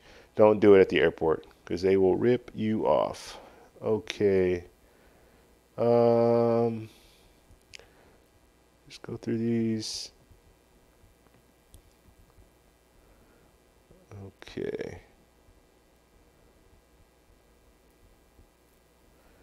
Okay, so Daniel, can you do a live video about transferring points to airlines and using miles from one airline to its alliance partners? I will do a video on that. Now, I don't know if it's going to be a live one. I have to kind of look through. I don't want to have all my stuff out there. I looked at United, and United's pretty good as far as they don't put all that information on there, like your account number and all that stuff. Usually they're pretty good about blocking all that stuff out. So I'll kind of do a test run just to see what's on there. And when I book my next trip, I will record it. Most likely that's what I'll probably do. Record it, then I'll look at it, and then I'll either put it on a live stream or I'll just put it out as a video. So if you subscribe to the channel, hit the bell notification, then you can get notified. But I will do that. I did one on transferring points to Hyatt, so I have one already. So if you check my videos, you'll find that I have one on Hyatt already. Just how to transfer your points to Hyatt. It's so easy. It's very easy. Now, when it does come to, and on here, when I show you how I pull up the points and all that, you'll see the different airlines. Basically, all you're doing is you're just booking a flight like you're booking a regular flight for the most part. So if I go on United, it's just like I'm booking a regular flight. And let's see, Super Chat, who is that? Jeremy? Thank you, Jeremy. I appreciate that Super Chat. It's just like when you're booking. When you're booking, guy, I just lost train of thought. Jeremy, you got me all sidetracked here. Thank you very much. I appreciate it. $5 from Jeremy. Appreciate that. Okay. When you're booking on, like, say you go on United and I book my flight, it's just going to show me, like, if I want to go somewhere and they have partners, it's just going to show me that Copa Airlines is the partner, and that's the airline that you'll be flying on. So I'm booking it just like a regular, just going on United, just doing a regular booking. But they will tell you what air carrier is going to be flying you out to wherever you're going. So that's the only difference. And you'll see in a few minutes when we do this, you'll see what I'm talking about. Now, there's some other sweet spots and loopholes and all this different stuff. When I'm flying to wherever that destination is, I'll do more research. I'll get on the Points Guy, which is a great website. And I'm not being paid by them or anything like that, but they're a great website. They have a lot of information about how to find these different sweet spots and how to transfer your points over to one airline and then use your points on this airline and call in and try to get what am I trying to say? Like if you're traveling to another country, you can call some of the airlines, Korea Air or Korean Air, I should say, and all these other different airlines where you can just call in and say, hey, do you have anything available on this date, this date, this date? And then they'll tell you, yes, they do. And then you can kind of put it on hold and then transfer your points. There's it gets a little tricky in certain situations, but it does work. Like it is something that that you can do. All right, so let's see. I want to try to move along fast so we can get to this. If Uber is illegal in Medellin, you might want to sit in the front seat. Yeah, and that's the 7 saying this. So if Uber is illegal, you might want to sit in the front seat. I've heard stories. Now this didn't happen to us when we were there. And we only took Uber. Actually, we didn't take Uber. What am I saying? We took a cab pretty much everywhere. We had our Uber driver that was taking it. Like we didn't need a cab that much. Like I think I said that already. But I've heard that in certain situations, you have like Uber drivers that will come out and they'll be like trying to hug on you and, hey, what's up? Like your buddy, right? When they get out of the car, just in case someone's watching and they want to report them as an Uber driver, they wouldn't know because they're being all friendly with you. But I always sit in the front seat anyway. If I'm in a cab, I'm sitting in the front seat. If I'm in a taxi, I'm sitting in the front seat. That's just the way I like to do it that way. And it's a good way to talk with whoever's driving. When we were in Cartagena, we got in a cab. We were just going from Boca Grande to the walled city, and it's like a 5-minute ride, and probably not even 5 minutes. It's like real short. And so I'm sitting in the front seat, and I see that the taxi driver has like a folder, and in that folder he's got all these different excursions and all this different stuff.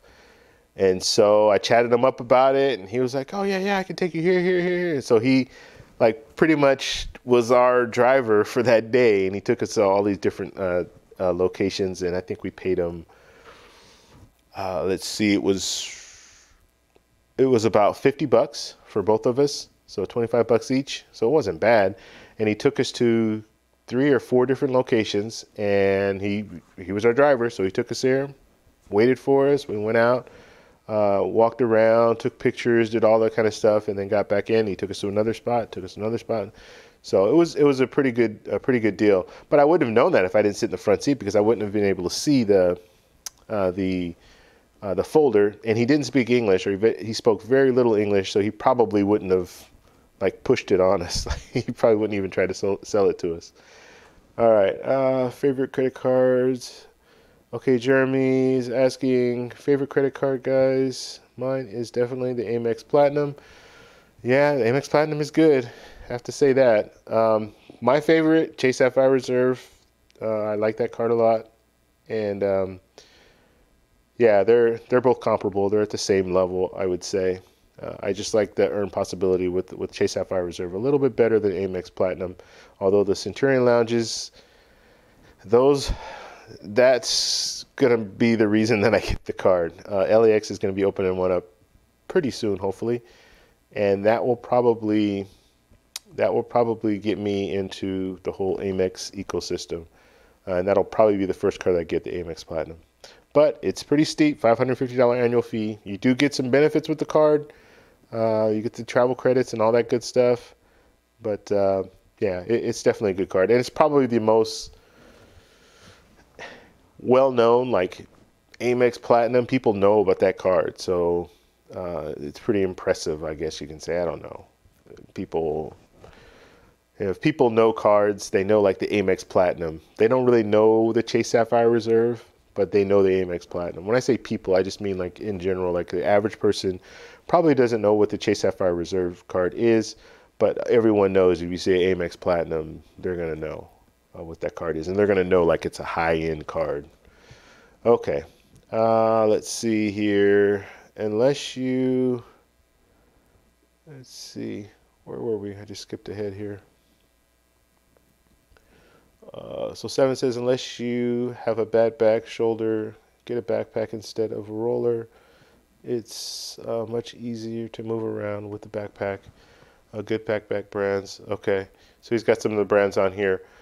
I would agree with you, but if it's heavy, and this is 7 saying it's just easier to get around with the backpack. And it is. It's easier to move around, navigate.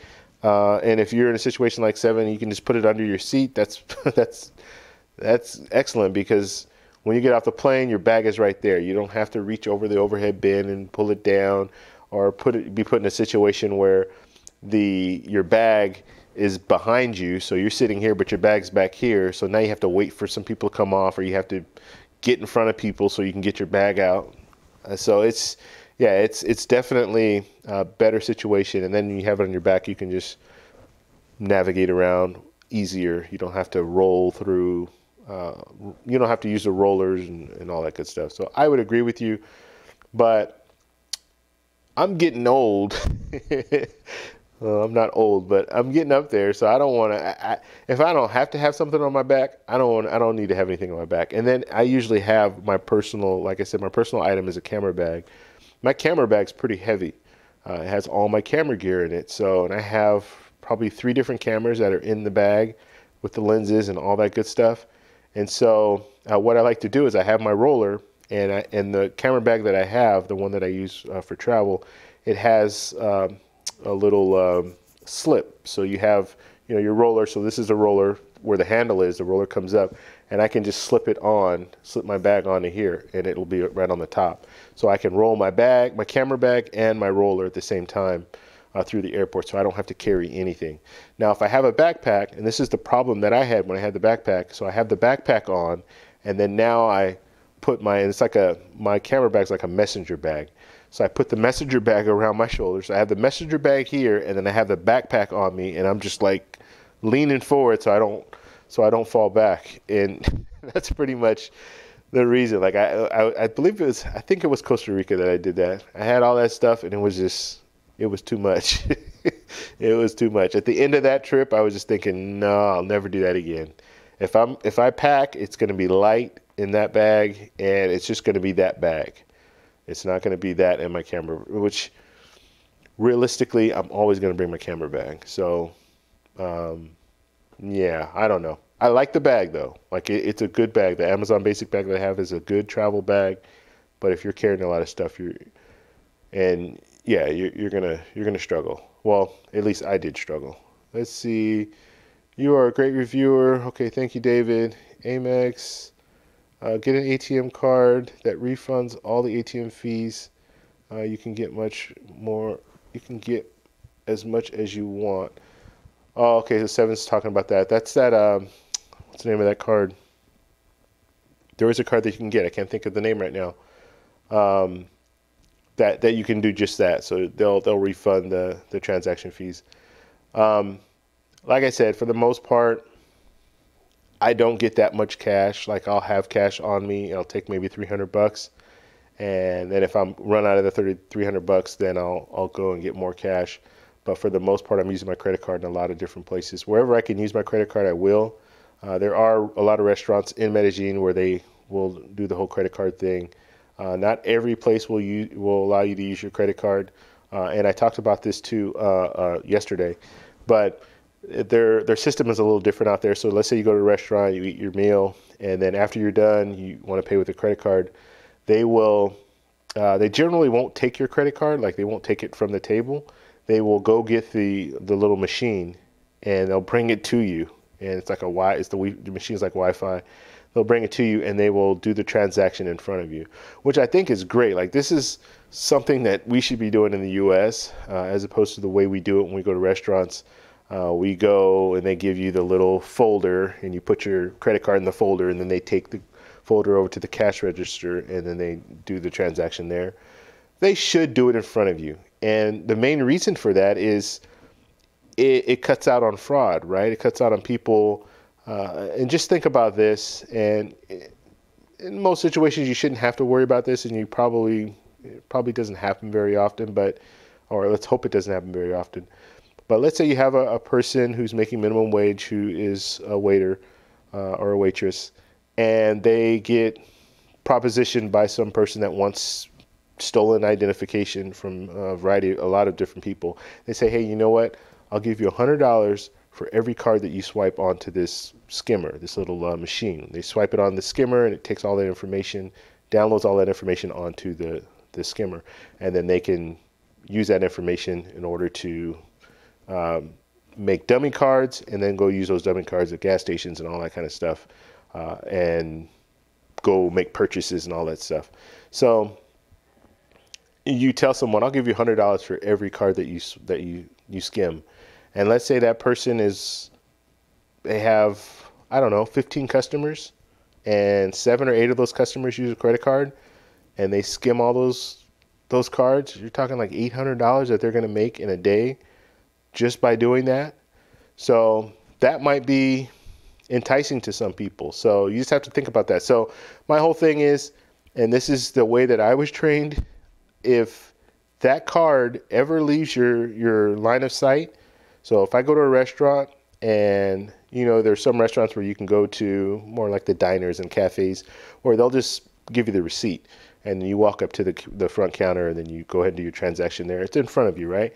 But then you go to a restaurant, maybe a higher end restaurant, you put it in the folder, and then they take it away. If they ever take it away, you should always use your credit card, never use your debit card, because if you're using your debit card, that's a direct link to your bank account. And I've had that happen to me where my bank account, there was some fraudulent activity on my bank account, and they took out like $400 something, and they did it quick. I mean, I was out. I happened to be working that day. I think it was like Saturday morning, and I'm working, and I went to a restaurant, and me and my partner were eating at the restaurant. Like, we're working, and after we were done, we went to the restaurant. We were eating, and they called me. My bank called me and told me, "Hey, look, we see some fraudulent activity going on, or we think it's fraudulent activity because you just used the card at this little Mexican food restaurant in this area, and then 45 miles away, your card was used at a Home Depot." And I'm like, "Yep, I didn't use the card at Home Depot." And so what they did is they took that card, they went to Home Depot, they bought a bunch of stuff. They went to, I believe it was like Food for Less or something like that. They bought a bunch of stuff, and then they went back to another Food for Less, and that's when it got declined. So that stuff does happen, and it's directly linked to your bank account. So that money was gone. Like, that money was gone, then they have to do their investigation, and then the bank will reimburse you. But if you have bills and stuff that are going out at that time, and they take a lot of your money, right? You know, let's say if it was $1,000 and you have your mortgage and all that stuff set up and ready to go, you're going to be out of that $1,000 until they do their investigation and they're able to reimburse you. So using a credit card is better because it's not tied to your bank account. So if I'm using a credit card and they do some fraudulent activity, I'm checking my statements all the time anyway, or they might even call me and say, "Hey, look, I think there might be some fraudulent activity on your card." I'll let them know, "Yep, I didn't make these purchases." They'll do their investigation, but it's not tied to my money. My money is still safe in the bank. Once they do their investigation, they credit my account, then it's all good. So that's why credit cards, I think, are a better option when it comes to that. So getting back to, yes, they have a different system. They will come out to you and they'll slide your Charles Schwab. Okay, my brain's going to two different things right now. They will slide the card right in front of you. And then Altered Illusions is talking about Charles Schwab. That's the card that I was thinking about. So the Charles Schwab card, if you can get one of those cards at ATMs, you don't have to pay the ATM fees and stuff like that. So that's good. Let's see. Are we down at the bottom here? Yeah, Charles Schwab, checking, Fidelity, First Republic Bank, and Chase Sapphire account. Okay, so these are different banks that Seven put out here where you don't have to pay the transaction fees when you're in another country.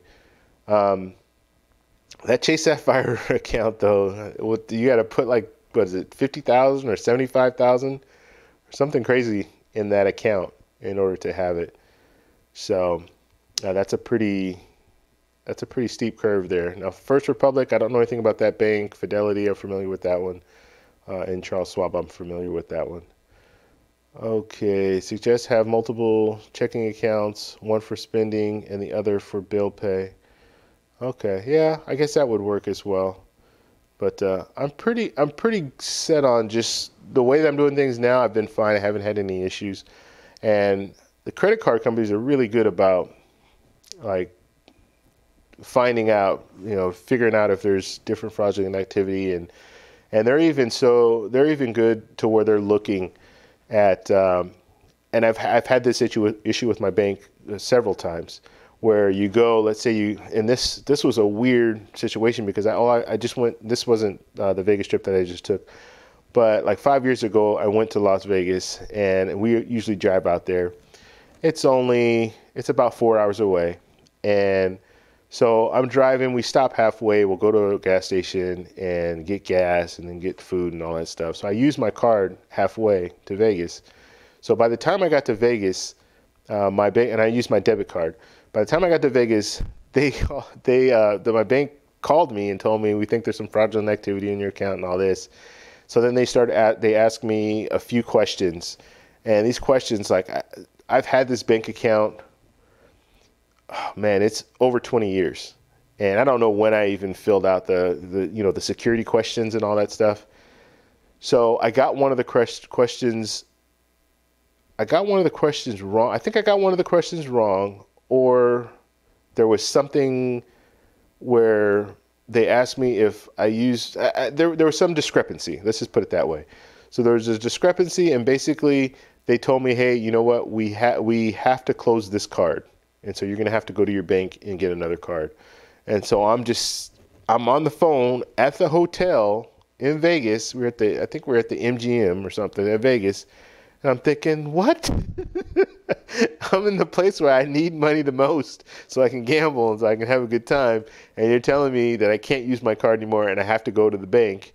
And I had to go to the bank in the morning to get another card.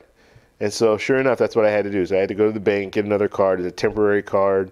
And I think at that time I could only use it to take money out. I couldn't use it as an actual, like a credit card. Like you couldn't go and use it for, if you go to a restaurant or whatever, you couldn't use it. So that was pretty frustrating. And it triggered just because I went halfway to Vegas and I stopped at that gas station. So the credit cards are really good about, they kind of track your spending. So I have the Chase ecosystem. If I happen to buy a ticket on United using any of the cards, and then I end in ticket to Colombia, ticket to Medellin, and I end up in Medellin, I don't usually have to call. I never call them. I don't have to call them ahead of time and tell them, hey, I'm going to Medellin. I'll be there for 7 days. They know, like they'll do the research so they know, so that they don't put anything like a flag on your account or anything like that. Whereas the bank, usually my bank will put a flag on my account if I don't call them. So if I go even to another state, they'll put a flag on my account and they'll want more information to see if someone's fraudulently using my card, which it's good, but I don't know. Credit cards do it better where they kind of, I guess their investigators are better where they can kind of look in. I mean, for me, it's pretty easy. Like if you look and you see, okay, yeah, you know what? They bought a ticket to fly to this destination for this time, from this time to this time. And guess what? They're using the card in that destination from this time to this time. So, all right. First Republic. Okay. So we've gotten down to the end of the questions. And if you guys have more questions, go ahead and post them. But I'm going to go ahead and finish. We're going to do some more here. Look at some more stuff. And I want to get to the actual points and how many points it takes to get to Medellin. Okay, so I just want to go over this really quickly. This is Viator. I use this site, and this is great for finding tickets and like different excursions and stuff like that. I use it as a barometer, so I use it just to see how much things are. I don't very rarely ever book anything on one of these sites, I very rarely book it on one of these sites. I like to get to the destination and then haggle and try to get a cheaper price. But these are good places to look if you want to see, okay, well, how much would it cost to do an excursion to Guatapé? So Guatapé is like about an hour. I want to say it's like an hour and a half outside of Medellin. And it's nice. It's this little rock here. It's not a little rock, actually. It's a big rock. And you can climb up it. There's stairs that go up it. So I actually did a video on it, so you can check that out. It's pretty funny, but it's not easy. And I'll be the first to admit I'm not in the greatest of shape, and it took me a while to get up the rock, but I was able to get up to the top. And it's nice once you get up to the top, you actually see this view here. This is a dam, and then they have the water that runs through it here. This is a really nice looking area, and this is on the other. Well, this is back here. So if you look back and behind here, you can see that same spot there. They have the Pablo Escobar tours, so you can do that if you're interested in that. They have paintball, and you just see I like to look at the different prices. It just gives me an idea of what to expect as far as how much they are. But you can almost always get it cheaper. They have a plantation tour here where you can go do some coffee tasting and all that. And then the city tours, you can go downtown. I highly recommend going downtown. This is like one of the tours. You don't need to pay money to do this. You can if you want to have someone walk you around and tell you about everything. But you should go downtown. It's an interesting area. There are a lot of people out there. You do need to watch your stuff a little closer when you're out in the downtown area, because they do have pickpocketers and stuff like that. And let's talk about this too. And Colombia, Medellin, all the places I've been to, Bogota, Cartagena, and Medellin. I've felt safe in all these places. And Colombia overall is a safe country. So you shouldn't be discouraged or feel like nervous to go there. I'll admit, 8 years ago when I went for the first time, I was a little nervous to go, but that was only because this was the first time I left the U.S., like officially left. Like I've gone on cruises before.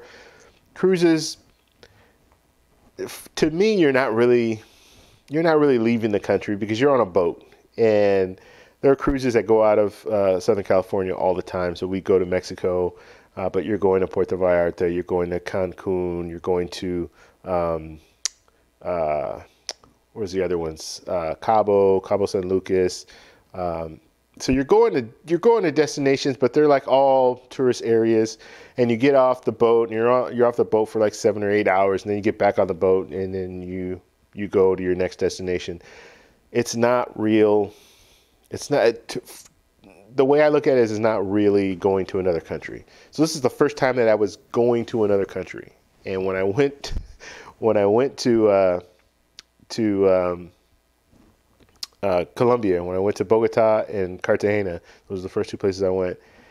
It was fun, but I was a little nervous getting out there. But once I got there, I saw how it was, and the security. I mean, you have police officers everywhere, and you also have military that are everywhere.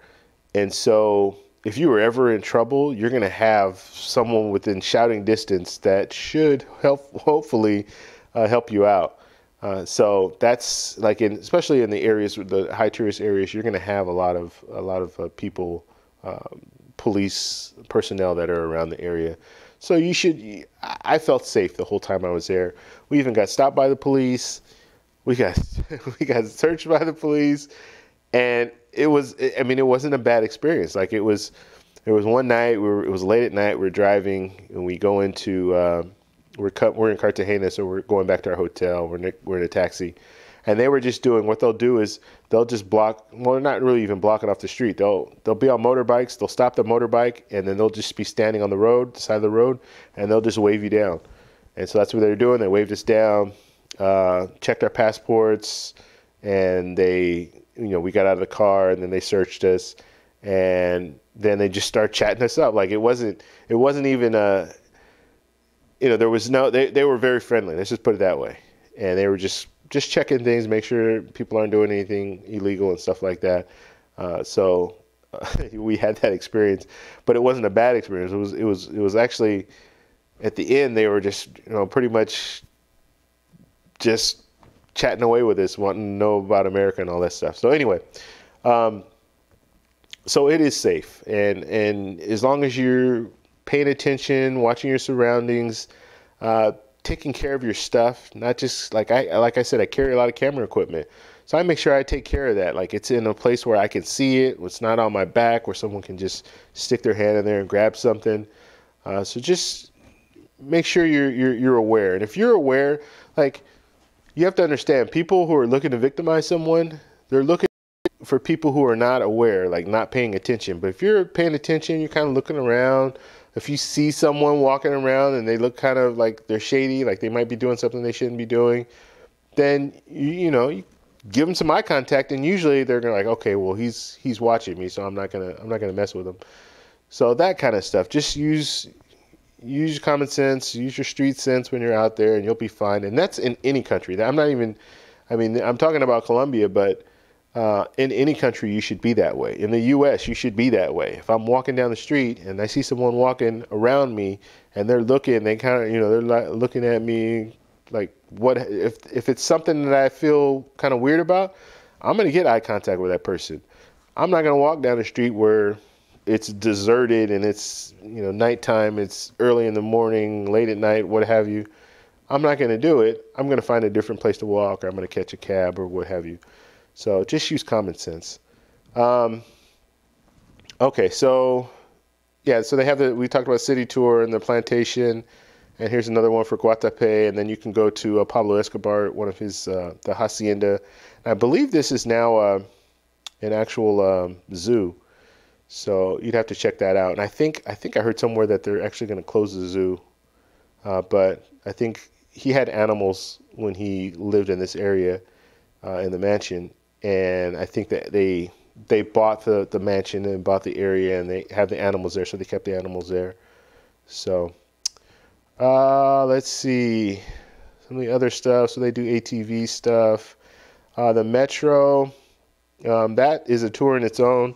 I would highly recommend, if you can, take the metro, take the cables, the sky cable. I can't even think of the correct name for them, but take the cables that will take you up to the different areas in the different comunas in the city. So you have 16 different comunas in Medellin, and Medellin's in a valley. So El Poblado sits down in the valley, and then you go up the valley. When you go up the valley, that's when you have some of the poorer communities, like Comuna 13, which they talk about a lot. Comuna 10 is another one they talk about. And there are poor communities. Those are the communities that were really violent back in I think before 2010. So back in that time, it was a lot of violence going on in those comunas. But they've totally revamped them. They've cleaned them all up. And we went to Comuna 10 when we were out there, and it was nice. I mean, it was a good experience. You have people out there. Everybody's having a good time and all that. Although they do recommend not being there at nighttime. So if you wanna go, do a day trip, just because you don't know the area. You don't know when you get up to that comuna, you're kind of stuck up there. Like, you have to take a metro to get back down, or you have to take a cab to get back down. But they don't have very many roads that go up there. And so if you're go in the daytime and just experience it, and then come back down. There's not, from what I saw, there's not much up there. It's just housing. So you have apartments, you have houses. That's pretty much it. You'll have a little liquor stores here and there. I saw a couple of very, very small restaurants, real small supermarket, no clubs. I didn't see any of that stuff. So being out there at night, there's really no reason for you to be out there. There's no bars or I did see bars, but they're like really small bars. Like, I mean, very tiny, like a bathroom size. That's the bar. Like, you have a couple of stools, maybe 2-3 stools, and then the bar, and then that's it.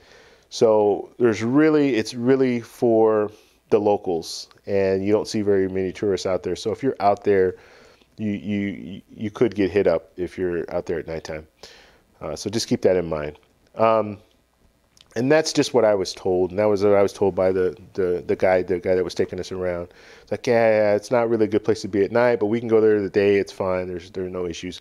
But at night, the people are just out, and like I said, there's no clubs or anything. There's no real reason to be up there unless you live in that community. And it's funny too, when we were there, we get on the metro, and I'm kind of going on a side note here, but we get on the metro, and there was an American on the metro with us, and we didn't know it, but we're just talking and stuff like that. Obviously, he hears us talking, speaking English, and so he was standing right by us in the metro, and he started talking to us, and he was like, yeah, I've been living out here for 10 years, and this is a white man from Seattle, Washington. And I'm like, how the heck did you end up here? Like, and he was like, I just loved it. I came out here. And he said he was overweight. He was like, I want to say he told me he lost like 120 or 150, something like that, pounds. But when he went to Colombia, but he said he was living in Seattle. He wanted a change of life. He came out here. He met a girl, and he just stayed.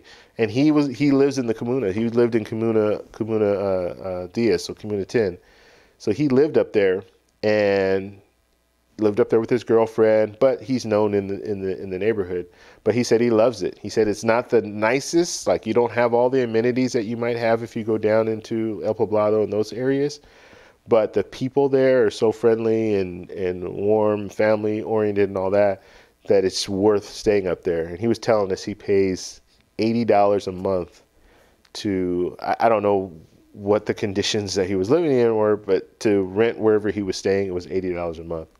So, and that's very cheap, and even in Colombia standards. But yeah, it was weird. And this guy, yeah, he said he'll stay out there and he'll travel back home at least 4 times a year. And it's funny, we even got onto the whole points thing, just talking there. He's like, yeah, I use points to fly from, because he wasn't working. Like, he was doing some online stuff. That's how he's paying his bills. And then all the weight that he lost, he started selling some kind of herbal like supplement thing that he was selling through that. And the reason I know is he gave me his business card, and so he was selling that stuff online as well. But yeah, he totally living up there, having a good time, and he's been there for 10 years. So okay, so these are just different things here. So this is the street tour. This is probably Comuna 13, probably here, and they have a lot of like art. And one of the things I love about Colombia in general is the buildings are very colorful. So you'll see, even in the comunas, like the poor neighborhoods, you'll see these really colorful buildings, and it just looks nice. Like, especially if you're taking a picture of it, it just really looks good. It's like that tropical feel. So I like that. All right, so like I'm saying here, if you can look at this little picture down here, so this is Comuna 13, and let's see if they have a bigger picture. But you could just see the buildings, like see all these different colors. You have a lot of the brick, but then you also have these different colors, pinks and greens and all these different colors. So it looks really nice. This right here is an escalator, and it's nice because you can just catch that escalator and it'll take you all the way up to the Comuna 13. So it allows people who live up here easy access down to El Poblado and down to the valley, down in the valley, because that's where everything is. That's where your malls are, your real nice restaurants and all that stuff. It's all down there. So before, they'd have to catch a cab, or if they had a motorbike, they can use that, or if they had a taxi, or I just said a taxi, or if they had, like, if they wanted to do Uber, or if they had a car, they have to drive down. So now it's free. You get on this escalator, it's free. You go down to the actual metro, and then you can catch a metro in to the city, to anywhere in the city where you want to go. So yeah, so here's the cable cars here.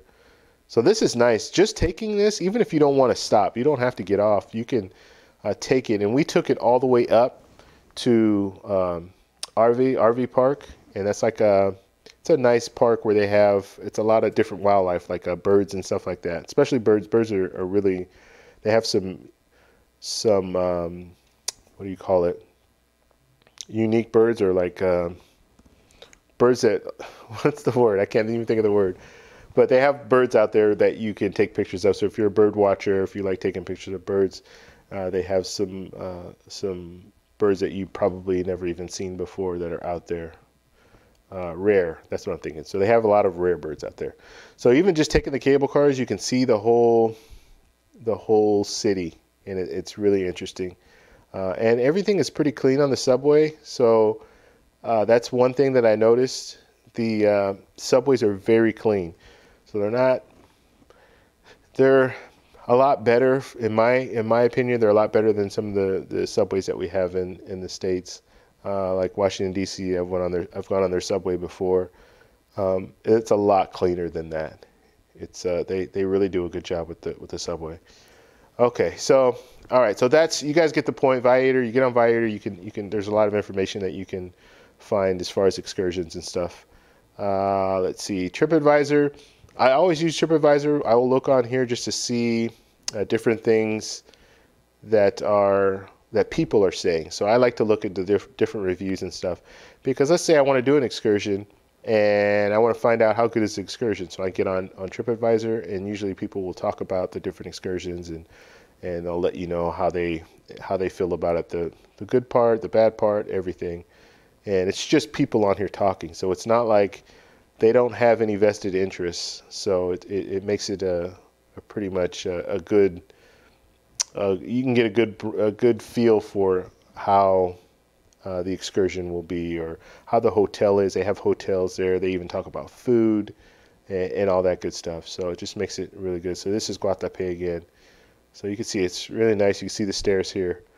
And you take those all the way up. It's over 600 steps, and they have them numbered. Not each one numbered, but each milestone. Like I think like every 50 steps they'll have it marked. So when you get to the top, you and when I got to the top, I was out. It took me like 10 minutes to kind of get back to to get my wind back and everything. It was pretty, and we stopped a lot on the way up. And you had guys like I said, they're big on fitness out there. So you had people that was their workout. They were, and you could tell they were like in their workout clothes, and they're running up these steps. And I saw a few people doing that. I'm thinking, oh my God, you guys are crazy.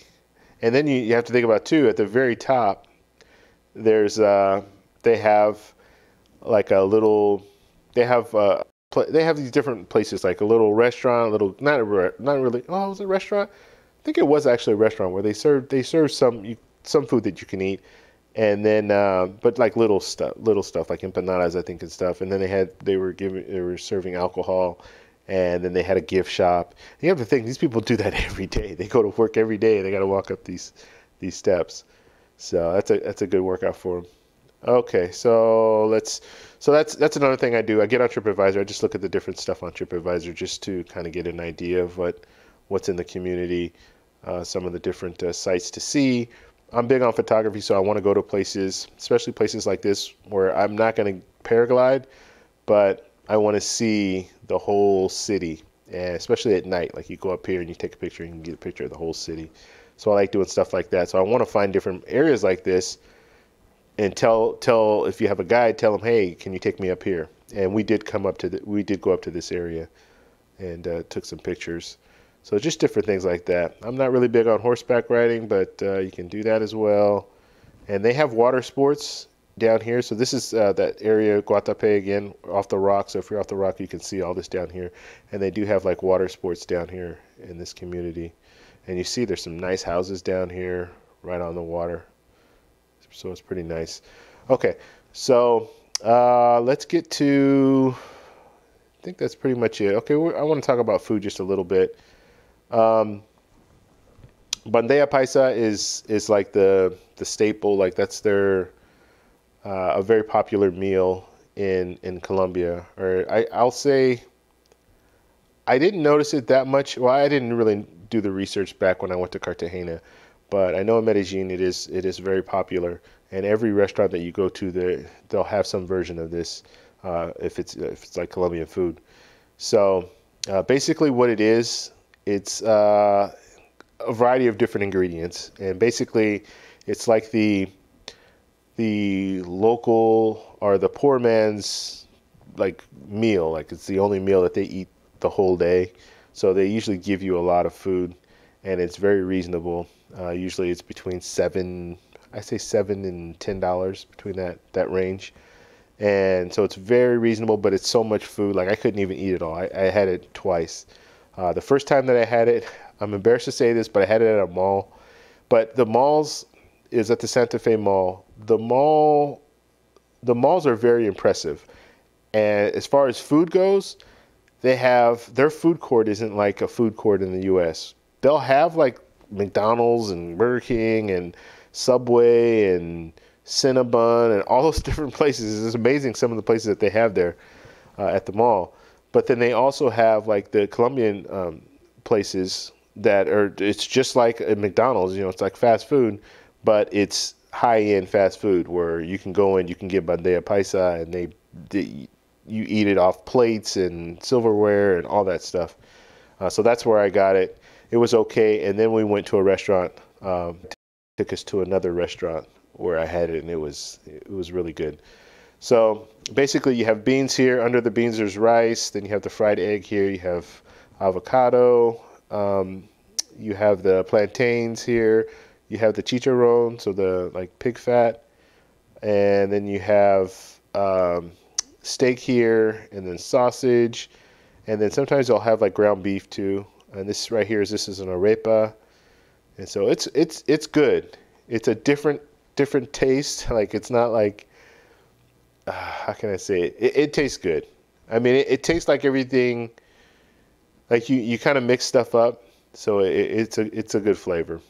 And so this is just a different version of it. This one has blood sausage, so sometimes you can get it with blood sausage. I did have it with blood sausage, and blood sausage isn't bad. I was a little skeptical about eating it, but it wasn't bad. Then you have this one has ground beef instead of the steak.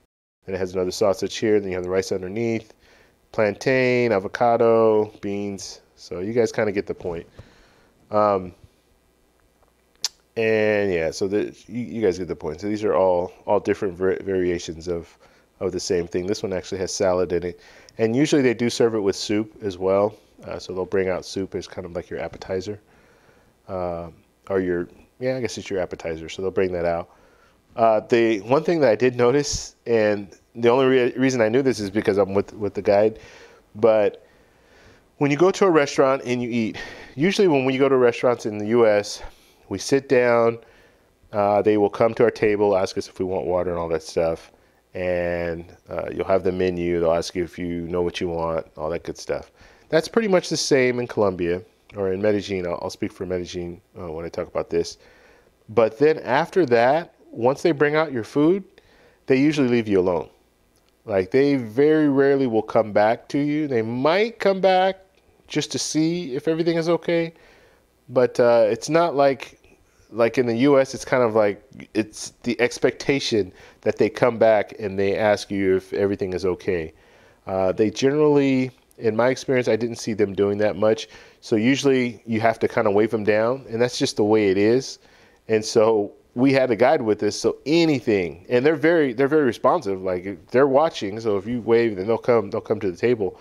But they kind of leave you alone, and there's no. I didn't see a situation where, in the U.S., there's situations where sometimes the waiter or the waitress will come by and just slide the check in there. Oh, no rush, but here's the check. That kind of thing. I didn't see that at all. Like, I never saw that. And I don't know. I like that. I like that about being able to go sit down. They're not bothering you. If you need them, just raise your hand. They'll come over, get you water, get you whatever you need. But that's one thing I don't like about going to restaurants out here where in the U.S. where they slide you the check before you ask for it. And I don't know. Like if I'm ready to leave, I'll let you know I'm ready to leave, but there's no reason for you to slide me the check. That's just the way I feel. But in Colombia, yeah, you never got that. Like you had to pretty much call them over if you wanted them to do something. So all right, so we've gone through that. Let's get to the good stuff here. Oh, one more site too I want to tell you about. And I just found this like tonight. I just was trying to pull up some information, and it's price of travel. And the good thing about this is they have a lot of good information as far as the prices of everything. Not everything, but it kind of gives you an idea of how much you would pay for different things.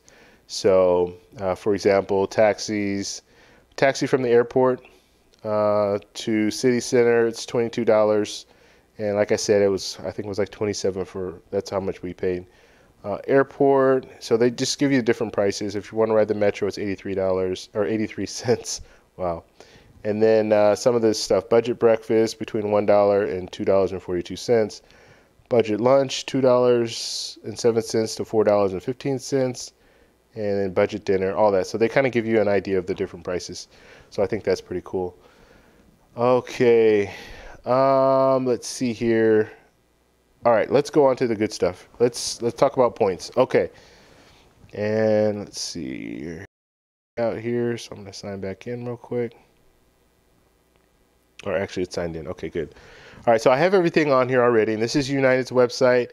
I like to fly United when I can. And if I'm going to Colombia, I'm either going to fly on JetBlue or I'm going to fly United. And so basically just put in the information here. This is all self-explanatory. So departure, we want to leave. We have that set date. I'll just keep that same date. So March 8th, and then we want to come back on March 15th. Okay, one adult. We'll just put economy for now, and then we're going to find the flights. Now, I want to book it with miles, so I just want to see what the price is for miles, right? And we already saw, I think the price around $500 and something actual cash. So we want to book with miles. So I find a flight, and we'll wait for it to load up. And then when it brings it up, it will give me the information. Let's see here. Find flights. Let's go. Takes a little while.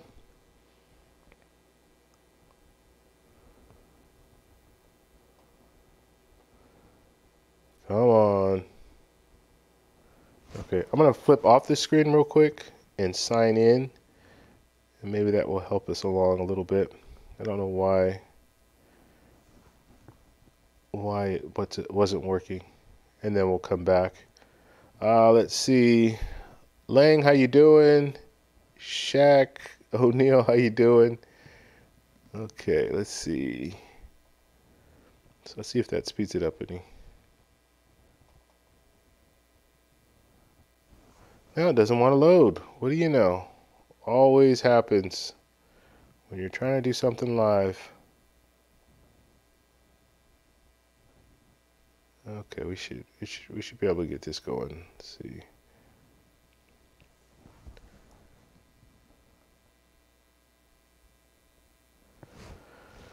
All right, I think it's doing something now. It's thinking. So yeah, so that's what I'll do. If I'm going to Colombia, generally I want to fly in United, and United's partnered with Copa Airlines. I think Avianca is also a partner. So let's just start this thing all over, because it's messing up. So let's go. Los Angeles.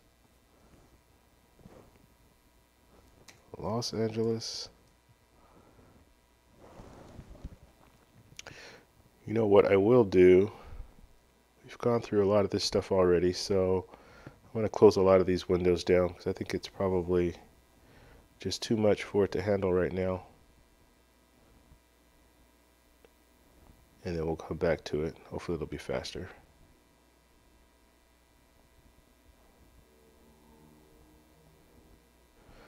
Yeah, and if you have questions, further questions, you can either post them in the chat right now, you can post in the comments after this video, and then you can also check out my website or my channel, because I have a lot of different videos on Colombia, as well as there are a lot of different people that do videos on Colombia. It's kind of the popular thing, or on YouTube there are a lot of different people, and that's where I learned a lot of the stuff that I know now. I got before I went to Colombia. I got on YouTube and saw some pretty good information on there, so you could check that out as well. Okay, so we should be loading. Okay, looks like we're going now. All right, so you saw what I did. I put in, and I hope it still said. You know what? It might not have said booking for miles, because I want to book it miles. I don't want to use cash. So if it's not miles, you can always change it on here. But then it'll give you an idea. And one thing I do want to express to you. Okay, yeah, it's a word travel. You're going to have to be flexible in a lot of these situations, because you're going to find that you're going to get some of the flights that are really messed up, or I won't say messed up flights, but you might have a long layover. You might have to leave early in the morning. Like red-eye flights and stuff like that are very common. I'm good with red-eye flights. I actually prefer to do a red-eye flight if I'm going to Colombia. So you're going to have different situations where it might not be the most comfortable time to fly, but those are the ones that are the award seats are available. Now they said no blackout dates, and like I said, that to me, generally you'll see like different point values that are just crazy, like 50,000 points to fly economy, which is which is crazy. Like right here, I'll just give you an example. So let's say we were going to fly out on this Saturday. Saturday is a more common time to fly. Like most people will be flying out at that time. So they're going to say, well, we're not going to give you any blackout dates, but it's going to cost 50,000 points. That's the cheapest to fly economy to Medellin. So that's just crazy. You don't want to fly on a Saturday if you want to use points, because you're not going to get, you're going to be spending all the points that you earned and some. Like if you get the 40,000 bonus, it's all going to a one-way ticket to Colombia. So what I like to look at is a 20,000. 20,000 is a pretty standard rate. That's a good rate to a good point value to use to fly to Colombia. So you just look here, and I'll just pick one. But you see here where it says operated by Copa Airlines. So that's what I was talking about. Like if you're booking flights, you can go to United, and let's say it was another city, another country. It's going to tell me it's going to be Copa Airlines that's going to do this flight, and that's because Copa is a partner with United. So I don't have to go on Copa's website and book it through Copa. I can book it on United, and that's who I'm going to be flying on, Copa. And so they just let you know that. Some of the drawbacks, though, when you fly on another airline carrier that's a partner, you don't always have the opportunity to pick your seat. So a lot of times you'll either have to call in to pick your seat, or sometimes they'll tell you you can't pick your seat until you actually get to that destination. So or that destination, I'm sorry, until you get to the to check in. So when you get to the airport and you check in, then they'll give you a seat. So I'm really picky when it comes to seats. So I like to sit by the window. I'm kind of a window seat person. So I like to be able to pick my seat. So that's just kind of one of the drawbacks. But if you get to the airport early, usually they'll have a seat that's available, a window seat that's available. And with these flights, they're not very long, so I'm not going to be sitting on the plane that long. So I can, if I know I'm not going to sleep, so even if it's a 5-hour flight, I probably won't sleep. I don't have to sleep on a 5-hour flight. So even if I sit in an aisle, I'm okay, because I'm not going to go to sleep. Okay, so looking at this one, you have to be careful as well. You want to look at the different times. So this is a red eye. This would be good. This would be a good flight if I were flying out on Thursday. And what I would do is I usually, and this is just me, but I have 3 days off. I have Saturday, Sunday, and Monday off. So if I fly on a Thursday night at 9 p.m., I can work Thursday, take Friday off, and take Tuesday off, and now I have 5 days off. So, or 5 days that I can be, well, not really 5 days, but I can be there Friday, Saturday, Sunday, Monday, and then leave on Tuesday. So that's kind of been my routine if I'm doing like a quick trip.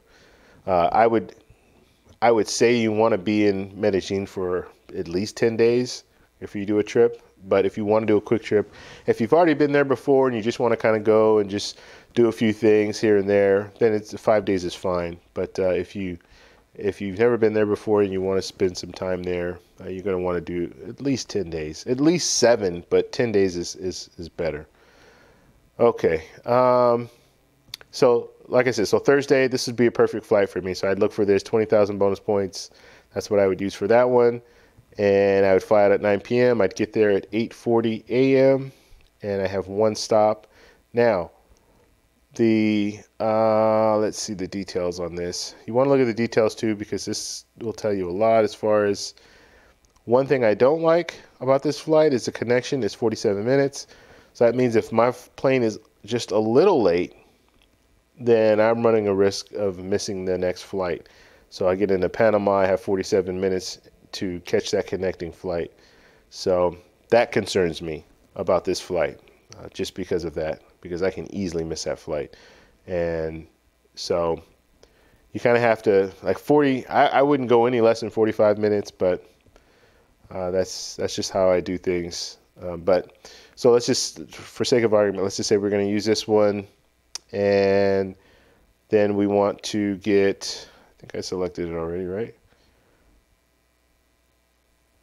And then it'll bring up the departing, or I'm sorry, the return.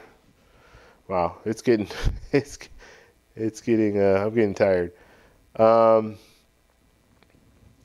okay, so our return, me personally, I would just look, oh, this is what, Thursday? Did I say Thursday? Let's see, Friday. I would prefer to come back on Friday.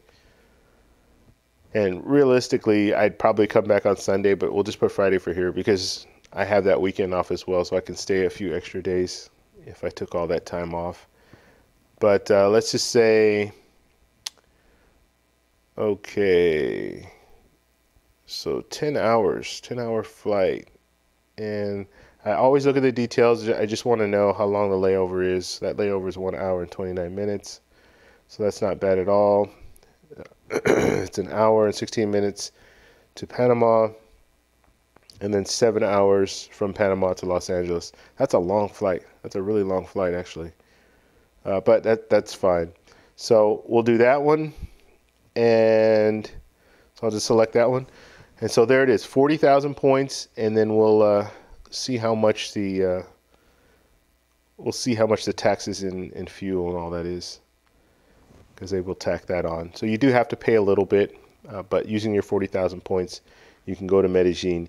And the good thing about it, you get that United Explorer card and hit the bonus. So spend $2,000 within that first 3 months. You get 40,000 bonus points. There's your trip. And of course it doesn't error. Let's go back. All right. So I don't know what's going on with this thing. I'm going to try to back up and see if we can come back. But we saw it. So 20,000 up, 20,000 back. I think it comes to around 80 something dollars for the taxes and fuel. And they had the taxes and fuel on there. I just wasn't really paying attention because I was thinking I would just be able to come back and it would calculate everything. But very, very reasonable. Let's see. So we just have to do that last one more time. We're unable to process your request, please. Okay, they're not able to find an available seat. What are they saying here? Yeah, I don't know what's going on with this. You have to work with this thing, and I know like the United website, and this is not uncommon for this to happen. Even when I'm using it for other things, it gets buggy and it starts doing different things. Okay, so let's say it went Thursday to Thursday. That's what we have here. So 40,000 miles, 40,000 points you're going to use, and it's going to be $78.83 out of pocket. So that's pretty good, and that's for your flight. So what I like to do is I like to work it so I don't spend more than $500 to get to my destination and to stay there. So my airfare, in this case, let's say, I'll just round it off, $80 for my airfare. And then I look at the Airbnbs or the hotels in the area. Let's just say on average it's $50 a night. And I'm staying, in this situation, was it 7 days? So I'm staying 7 days. So that's 400 points, or 400 points, I'm sorry, $400 for just to stay there. And I'm doing Airbnb. I'd probably go a little less than the $50, but you have to tack on the cleaning fee and all that stuff. So we'll just say on average it's going to be $50. And so that's $400 for the Airbnb plus $80 for the airfare, and then I use the 40,000 points. And so that gets me under that $500. And so that, for me, that's kind of where I would want to be. And that all you need to do in this situation is have the card. You get the card, you're going to get the 40,000 points after you hit the bonus. Done deal. That's it. So that's kind of how I look at things when it comes to travel. And I'll just pull this stuff up all day. Like United, the good thing about United is it's a partner of Chase. If you have Chase, then you're good when it comes to that, because you can always transfer your points over to United. So even if you don't have a United card, so let's say the situation happens now, we decide, hey, you want to go to Colombia in 2 weeks. I can get on here, pull up all the information, see, okay, it's 20,000 points to go one way, 40,000 points for a round trip ticket.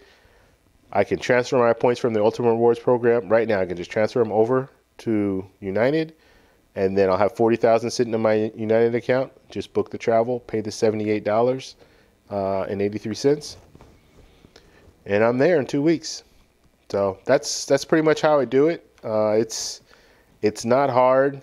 There's certain areas where you might get into situations where you have to be a little more creative.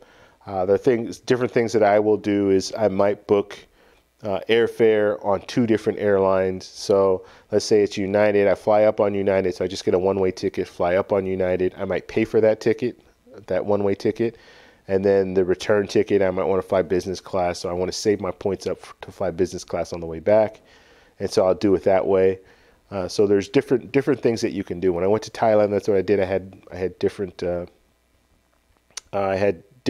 that I flew on. Flew on United up, business class, and then on the way back I flew Hainan Air, and I did that through Alaska Airlines. They're a partner with Hainan Air, so I flew Hainan Air back. And so there are just different things like that. You can kind of tweak it just to work to make it work for you. Because what you will find in some situations, in United, like I said, there's no blackout dates. But let's say that is a 50,000, like the return ticket. I want to come back on a certain day, and that return ticket is 50,000 points. Like the flight up is 20,000, the return ticket is 50,000 for economy. I don't want to waste 50,000 points on economy. So now I can look at some other airlines and see how much they are, or I can see how much it is just to purchase a return flight.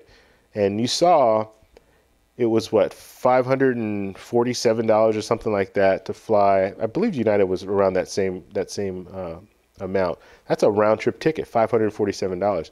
Well, if I'm looking at using 50,000 points just to go one way, then I'm probably just going to purchase that ticket. Spend the $500, because to me, 50,000 points at bare minimum is worth $500, and that's just one way. That's just one flight. So then if I put that in with the 20,000 points that I had to fly up, that's 70,000 points that I'm using. That's equivalent to bare minimum $700. Now with 50,000 points, it can go a lot long. It can go a lot further. I can find some business class seats on maybe some different destinations, business class for 50,000 points. So why should I? I'm better off just using cash, saving those points for another flight somewhere else. So that is all I have. I just wanted to kind of go over that stuff with you guys. I know it was long-winded, and I know there's a lot of information in there. If you guys have any questions or anything like that, and after we're done here, just post in the comments, and I'll try to answer all those questions. There also are a lot of people on here, like I said, that are very knowledgeable about travel, and they can definitely chime in and help you out in certain situations, just to get you guys up to speed. So check that out as well. Let's see. I think there are a few more questions, and then we're going to get out of here.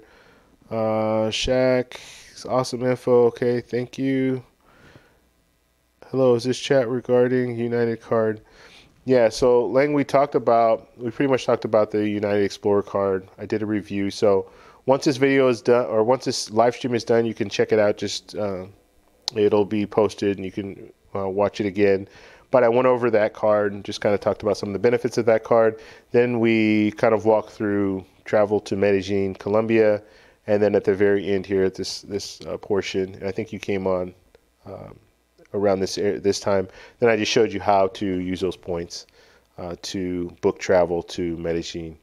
So I appreciate all you guys coming by and saying hi and asking questions and chiming in. I will be doing a live stream video every Sunday. I usually start at 7 p.m. Pacific Standard Time. And so just look out for that. Please subscribe to the channel. If you hit the little bell notification every time, then I usually will post a couple of days prior to like the topic and all that, so you'll know what the live stream is going to be about.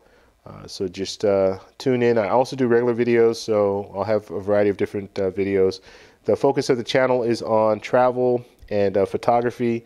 So I'm a photographer. I like taking a lot of pictures, landscape pictures, and all that stuff. I do it part time. I have a regular job, but I like to travel to all these different destinations and take pictures.